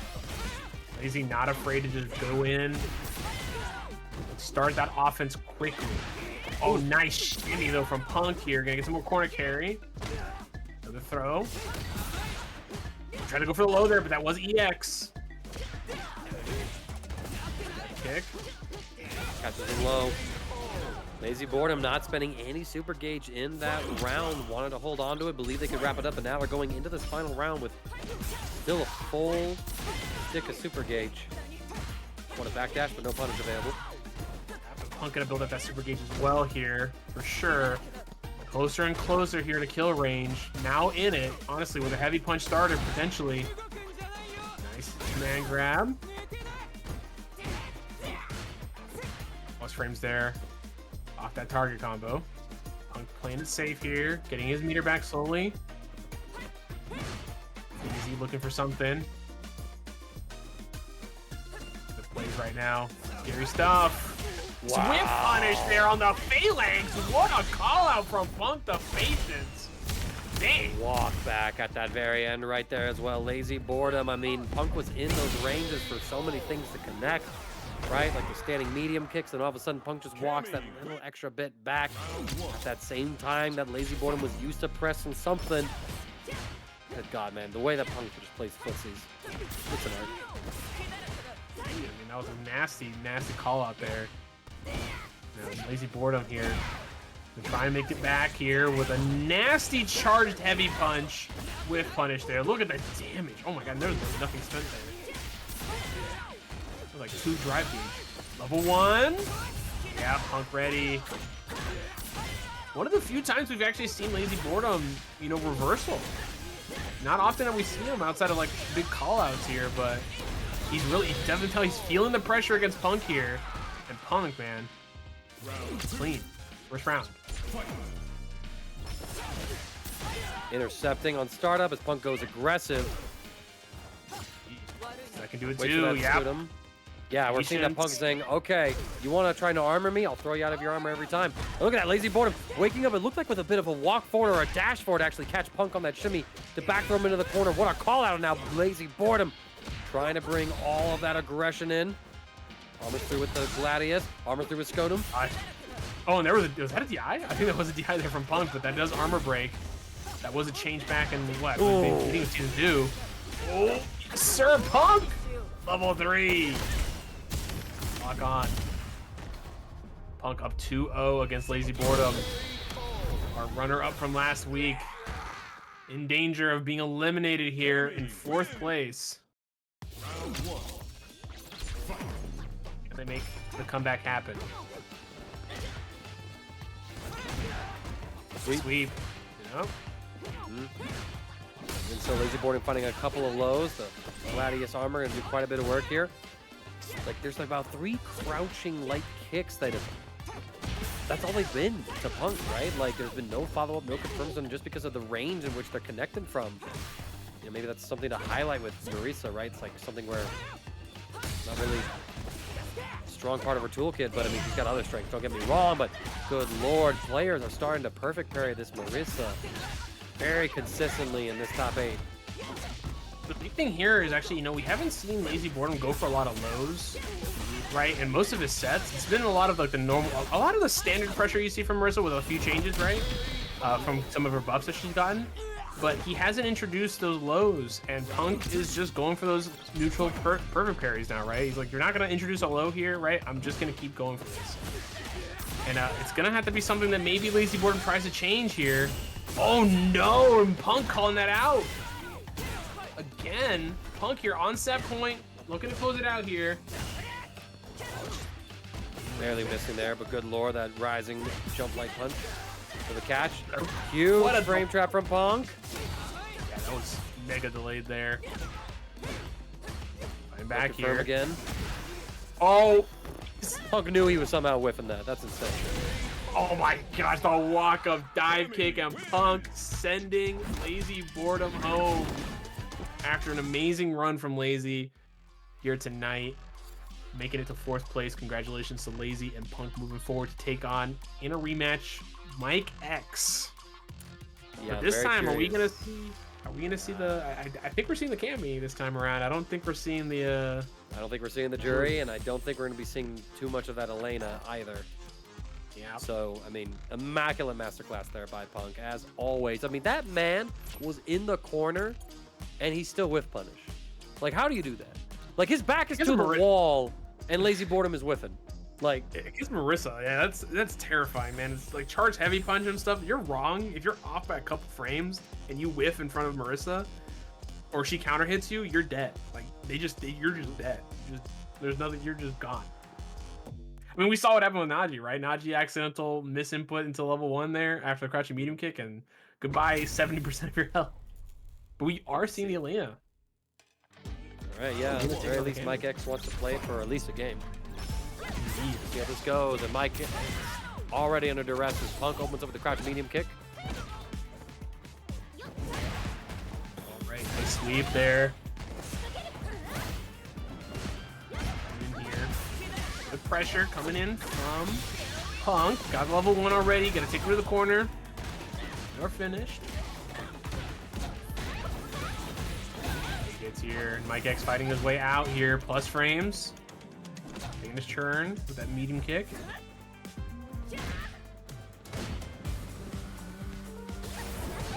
Steady, And trying to here. close the gap. Mhm. Punk home in the plus frame. Punk respecting it. Punk has a life lead to work with. Got a good drive meter here. Can cross. Yeah, amazing crosscut there. Jumping in. And the throw. Taking that first round. Good stuff. We're gonna end it here. Oh, yep. There's the target combo. No punish there from Punk though. It is a little jarring seeing that second hit because you think it's gonna connect, but it does whiff on crouching.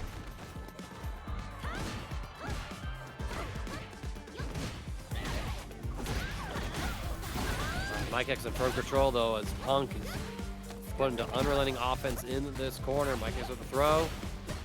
Baits out the wake of dive kick, and look at that clean DP to beat out the jump in. Mike X tying up the round counts here in game 1 with this Elena, proving she's no slouch in his hands. Indeed, I mean, already was the one who sent Punk to loser's bracket, the loser's side, right? But Punk was playing jury back then, right? He was playing jury for that entire match. He did not switch to Cammy.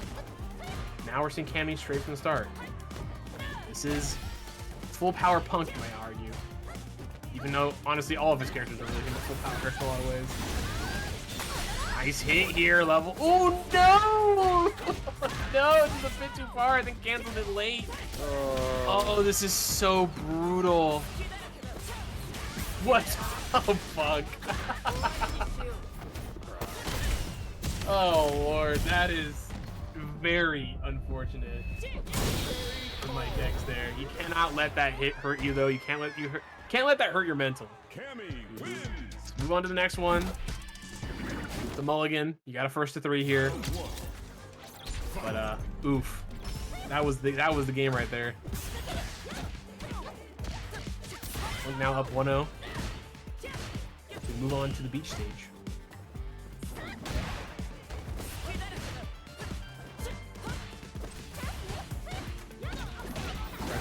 from Mike X. Close to burnout, though. Scary situation to always be in, even when you're pressuring your opponent. Not as scary. Oh, cool. Got a limited Fury joining the Motivation Academy. Welcome, welcome. Oh, look at that. Combo was so sick. Atlanta corner combos are very, very cool. Nice dive kick here from Punk. Mike X in burnout. That level 1 is not invincible. At the reversal, only gotta spend level 2, and it's not gonna matter because Punk doesn't even need to spend the meter. Punk, what an amazing comeback. Man, Punk really just doing it like that. And he's doing it like that! Good grief. Now Punk in a good spot, backs up, looks at that jump, able to cannon spike DP it. Nice, perfect parry though from Mike X. It gets him a back throw to now put Punk into the corner, but Punk just like that, already swinging and contesting. Gets a side swap level 1 to put Mike all the way into this corner. Mike fighting back though, back to neutral here.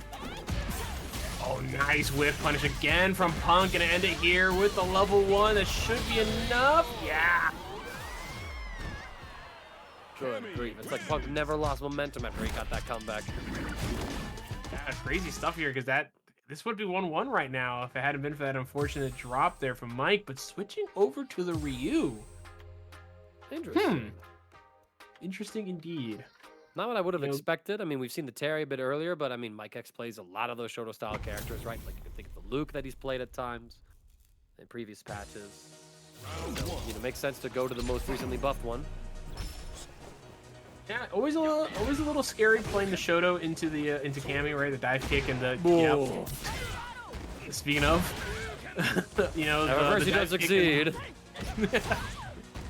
Yeah, always a little scary going into that, just because that dive kick is a crush tool. But oof, that was a meaty forward heavy punch there.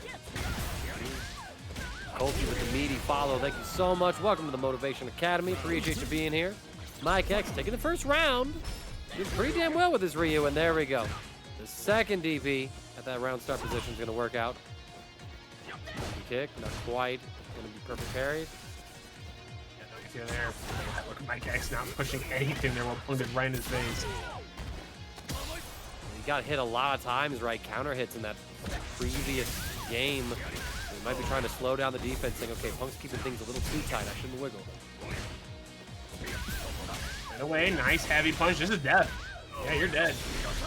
Doesn't even need to get the extra DP there. Just go for level 3, make it simple. Mike X ending that 5-game win streak from Punk. Put one on the board. Okay, well, we were all a little eyebrow raising at this Ryu, but I mean, the eyebrows are now up in shock and going, oh, okay. Feel it, we feel it. Just how shocked we are that Pitch 4K pulling up to the Motivation Academy as well. Flexes. Yeah. Indeed. I like Mike X actually working to keep Punk away from him here. Yeah, it was a nasty DP there. Yeah, Mike X right here pushing Punk. Oh my god, we're going for it? Oh no, he Kawano'd him. 4 in a row. Yep, getting flashbacks to last year's Capcom Cup. But but I like Mike X's playstyle here of keeping Punk away, right? He's opting to go for Oki that's gonna push. Or he's not opting to lose that Oki, right? He's opting to go for the Denjin instead. Right, going for the donkey kick enders to keep Punk away. Big punish counter. Try to parry, drive rush OS. Punk ready to throw him out of it. Cross cut level 1, not gonna work out. That might do a lot of damage. Yeesh. Yeah, Mike X trying to keep the drive gauge high, put a little pressure on the Punk. Cashes out with the level 3. Honestly gets the kill up the next hit. He does. Look at this pressure again. Nice jab there from Mike X. Level 1 from Punk. Punk definitely feeling the pressure here. Both of them don't need to get their meter back. Here comes Punk. Yeah. Throw there. Spiral arrow spaced out. What a jab. Not able to get the confirm. This time he waits out the level 1 super as well. Excellent patience there from Mike X. Able to take a 2-0 streak. Gets Punk's Kami, and now the set's all tied up 2-2 in losers final. 2 quick games there back to back with those reuse. I mean, obviously, unfortunate drop there from Punk with a cross cut. I think that was supposed to be cross cut. Obviously, got the super instead. Sometimes that super hits if you do it early enough, but it's late. And a whiff like you see there. And that's Punk. Looking a little more confident, looking a little good, more clean here in this final round, final game. Nice anti-air. Yeah, last moment DP there. Absolutely clutch. Counter hit, Oh but my look God, at that, the man. spacing again! Mike X gets the counter hits, trying to follow up with like just any sort of thing that should link, it doesn't link, and Punk's ready to punish it. Unbelievable. Punk now on set point, looking to make his way into grand finals and take on Chris CCH.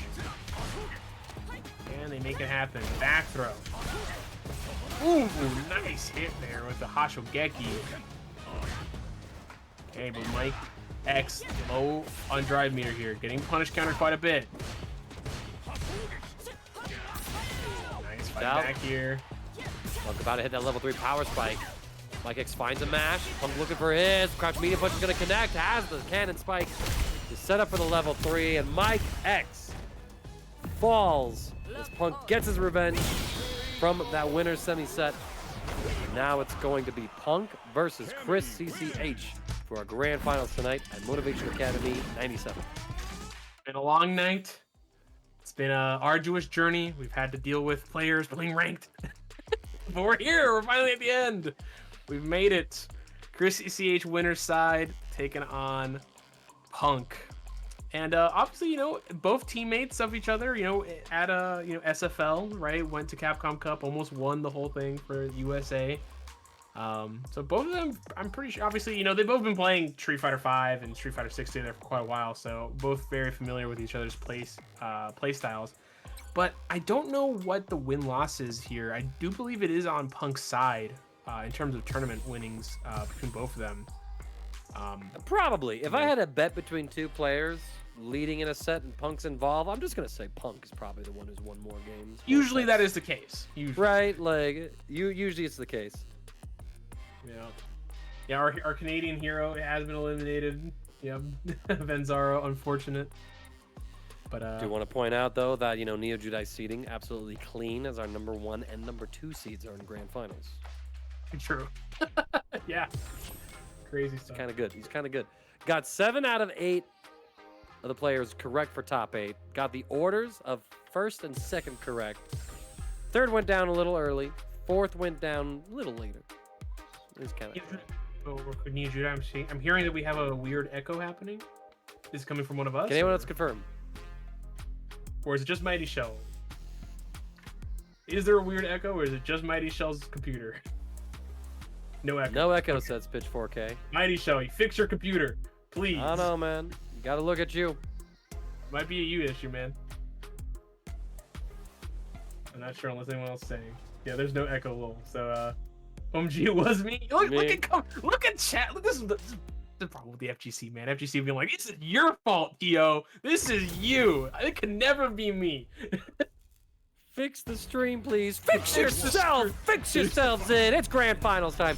Chris CCH on at the Terry. Punk, FlyQuest very own and your current reigning Evo champion. Cammy, the iconic. SFL teammates here, find it out. And I'm interested. I'm liking the Terry here into the Cammy for sure, comparatively to Ed. And, oh no, try to get confirmed there. Unfortunately, nothing. Nothing there. Nice. Launch with that standing heavy kick. Indeed, nice neutral jump there. Oh my lord. Go, nice throw. One crouching leg kick. Indeed, good confirm there as well. 2 crouching leg kicks into the standing jab. Not easy to do. I can't. Yeah, you know what else is not easy to do? Saying this live on stream. Cat Daddy MD. Thanks for the $10 to Matt Chirino, Cat Daddy. You're the GOAT, Cat Daddy. I'm gonna stop now. My guy Neo really made it. Neo been making it, man. That's my GOAT. He's been making it. Yeah, right? I mean, like, how many of these has Punk won? Ooh, that's a good question. I think Quite a few. Quite a lot. Sure, Quite yeah. a few. Yeah, He wasn't here last week. He was not here last week. No, he did. Yeah. I was gonna say the same thing, Charlie Clips. Don't forget about us, Neo, when you make it big, bro. Yeah, when you're up there with the Sajams and Maximilian dudes, don't forget us little guys. Punk though Punk, saying forget all about Chris CCH right now. Takes game one and the time that we were doing a bit. Exactly. Hooking him up. Yeah. Chris CCH, like I said, is just, I feel like back in Street Fighter 5, obviously Chris playing the Luke and same with Punk. Obviously the last season of Street Fighter 5 obviously was not Punk's greatest. Obviously he still did very well. Chris CCH obviously coming out pretty strong there at the end of Street Fighter 5, but Street Fighter 6 has been good to both of them. Obviously a lot better for Punk. Chris taking a little bit of a break at the beginning, but now, again, we're back at it here though with Punk just always looking so dominant against so many of the US players. So many of them having such a hard time opening him up, and not enough here. Down knuckle, Chris CCH, very good patience here. With the jabs. Stopping Chris. Get another round here for Punk. Again, Punk is loser side. Has to win 2 sets here. Gotta get the reset before he can win the whole thing. Settle down. Going to progress right here. Spiral arrow gonna put Chris CCH into the corner. Oh, nice. Just a bit too far for that heavy punch, but got the jump forward anyways. Chris CCH. Oh my god.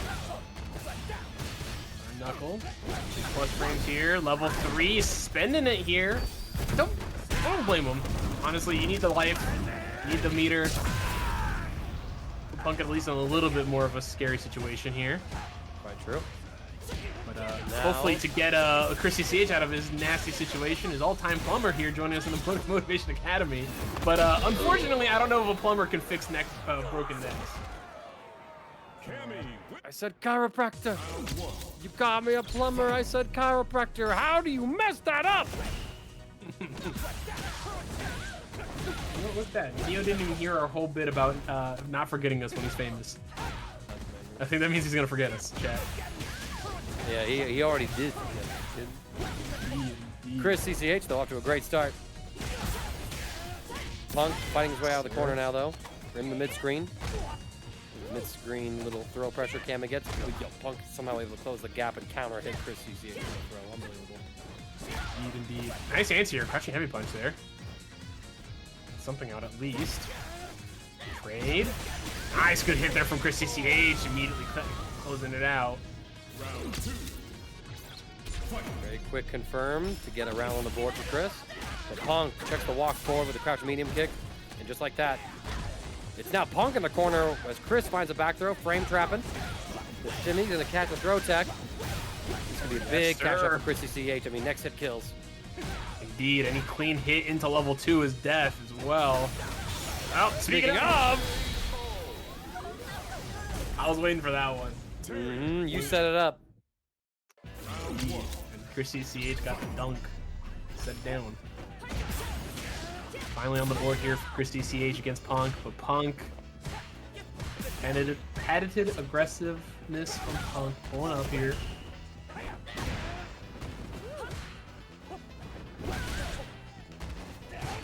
Good anti-air there from Chris. So loads coming in here as well. Chris CCH doing a good job of mixing up drive rush lows and drive rush mids. Keep Punk guessing.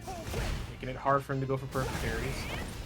Oh, try to go through that. Nothing there for either player, but Punk is going to get the burnout here against Chris CCH.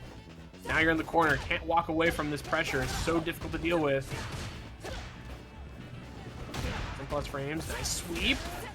Oh, good lord. Oh my gosh, Chris CCH challenging the hooligan after getting hit. Scary stuff. Oh, but the spiral arrow way too close. This opens up an opportunity for Chris to take a whole punch. He's going to cash out here. Level 1. Bust a wolf! Punk ain't looking okay. Mal. Pretty slick there from Chris. Optimal indeed here. Power dunk. These jabs back and forth, both of them just tapping each other once or twice here. Punk going for the whole thing there. Yep, good EXDP there from Chris CCH, basically guaranteed. Here we go. Now you're in the corner, and now you got one bar to work with as defense, and here comes Punk. Full meter to work with. DI. Need a DI. Man, might as well take it. Oh, God, the crack sound. That hurts. All right, Punk at set point here to reset the bracket. Chris, though, force a game 5. And increase the odds of him stopping Punk from winning this whole thing over him. But Punk's on a roll right now. Is indeed. Nice crushing medium punch there from Chris CCH. Burn. Slow play here. Again, Punk just needs one clean hit here into level 3 to end Chris CCH and force a reset. Chris knows it. Chris needs at least 1 or 2 more interactions, and there's a crouching medium punch that Punk needed into level 3. It's going to be close, but it should be enough. And we're going to get a bracket reset here in Grand Finals. Loser's side Punk is another force to be reckoned with. Not just because, you know, the Cammy comes out full time. Plays just a little bit sharper in so many of these situations. Finding these very crucial pickups and whip punishes that are instrumental, I think, in him securing victory from so many otherwise tight situations. Shoot, like that side switch there from Chris CCH. Oh my gosh, what a no! Again, we've been talking about it all night. It's just the micro walks back, the micro shimmies from Punk. Because he knows what his opponent is going to go for. He knows that they're going to want to go for a long reaching normal, right? Not even crushing medium kick necessarily, but like just something to poke against them. And just the micro spacing to get the whip punishes every time. Very impressive stuff. But there it is from Chris CCH right back at him. Oh, slow down.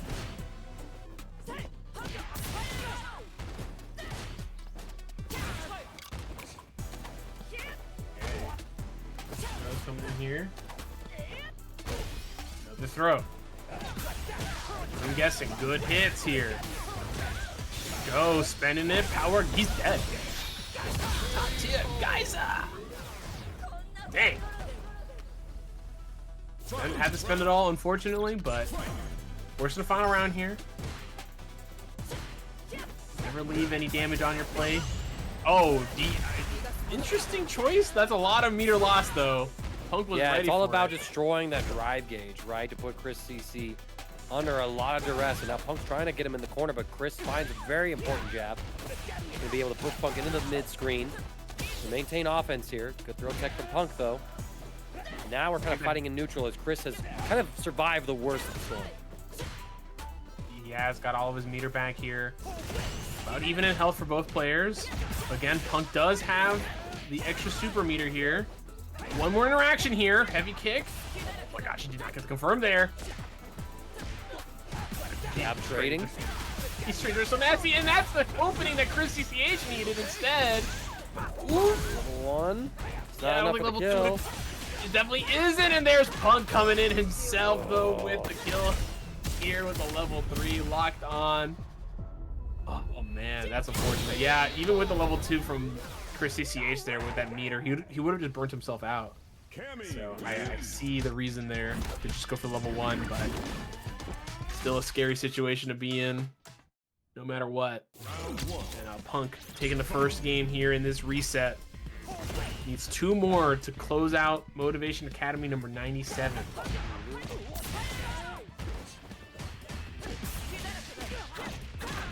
Oh, man, big pressure coming in here.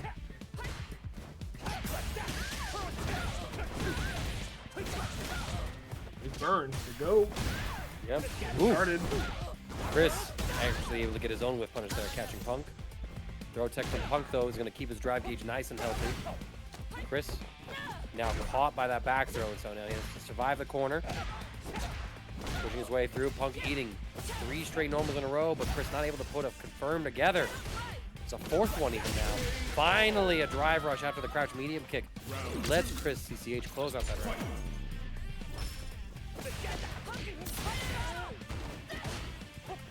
Boy, here we Nice crouching medium kick there to stop Punk from just walking up on him. Nice heavy kick there from Punk. Are you okay? Bust a wolf. Reversal. Saving the meter.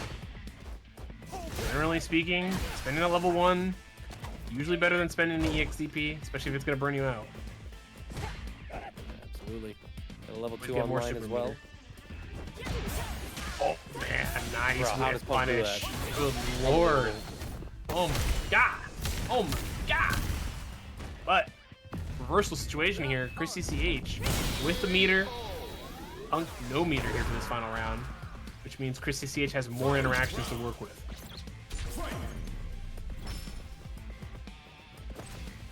I'm probably gonna just build a level 1 here. Maybe a level 2 by the end.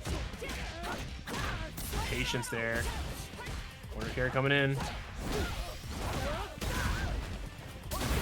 Good dunk. Okay. And slow here. Nice anti-air there from Chris CCH. That looked like it was gonna cross up. With a shimmy. awareness. Punk now has the throw loops going. There's him with the Indeed. jab. See Chris buffering. And all the Again. crouch medium kick. Just Punk perfectly out of range. Yo. Over. My gosh, and Punk Cammy wins. up 2-0 here. Round 1. Looking to win it all. One more needed. Got the reset over Chris. Can Chris make something happen here? Are the scriptwriters going to give him the power up he needs? Just want to point out too that prior to this set, Chris only dropped a single game in his entire bracket run as a Lazy Boredom in winter semifinal, and so far against Punk, he's lost 5 games. Deep. Punk is everyone's kryptonite. We're looking for the side swap, plus frames for days. Deep. Heavy kick. Okay, going in. Up over. Burns himself out with a drive rush. This might be Chris getting a little too antsy. With a level 1 able to intercept the DI before it comes through. Chris fighting back. Hold this pressure. Punk walks back. He's looking for Chris to bust out again. Oh, light kick there. Oh, the DI after getting hit with the light kick. Man, good option there from Punk. How do you convert that? Yeah, serious situation there. And Punk here on tournament point. Got the level 3 to work with. CCH needs to make something happen here. Oh my god, I think. Throw him back into the corner. Catch him with the punch. Power dunk him. Yeah, Chris just seems getting a lot of those hit confirms, honestly. I think that only combos on counter hit as well, so did a really good job there. Nice confirm there. Okay, clean round from him, but can he string another one together to keep his grand finals run alive? Need Punk again on tournament point here. Full stick of butter on his side. Anything can happen here, but here come the throw loops. Oh my god, getting the dive kick, but good tech there from Chris CCH. Punk looking to get a back throw again. Punk wants the corner. Oh my god. Yeah, no, we're all fishing right now. In a battle like this, oh man, I bet on Punk almost every time. Oh my gosh, will be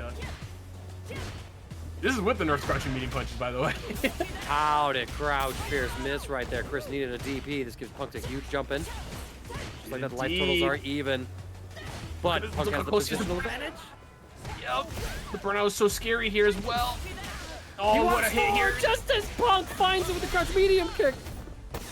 That should be it. Level 3 Punk is your Motivation Academy number 97 champion, fighting his way through loser's side.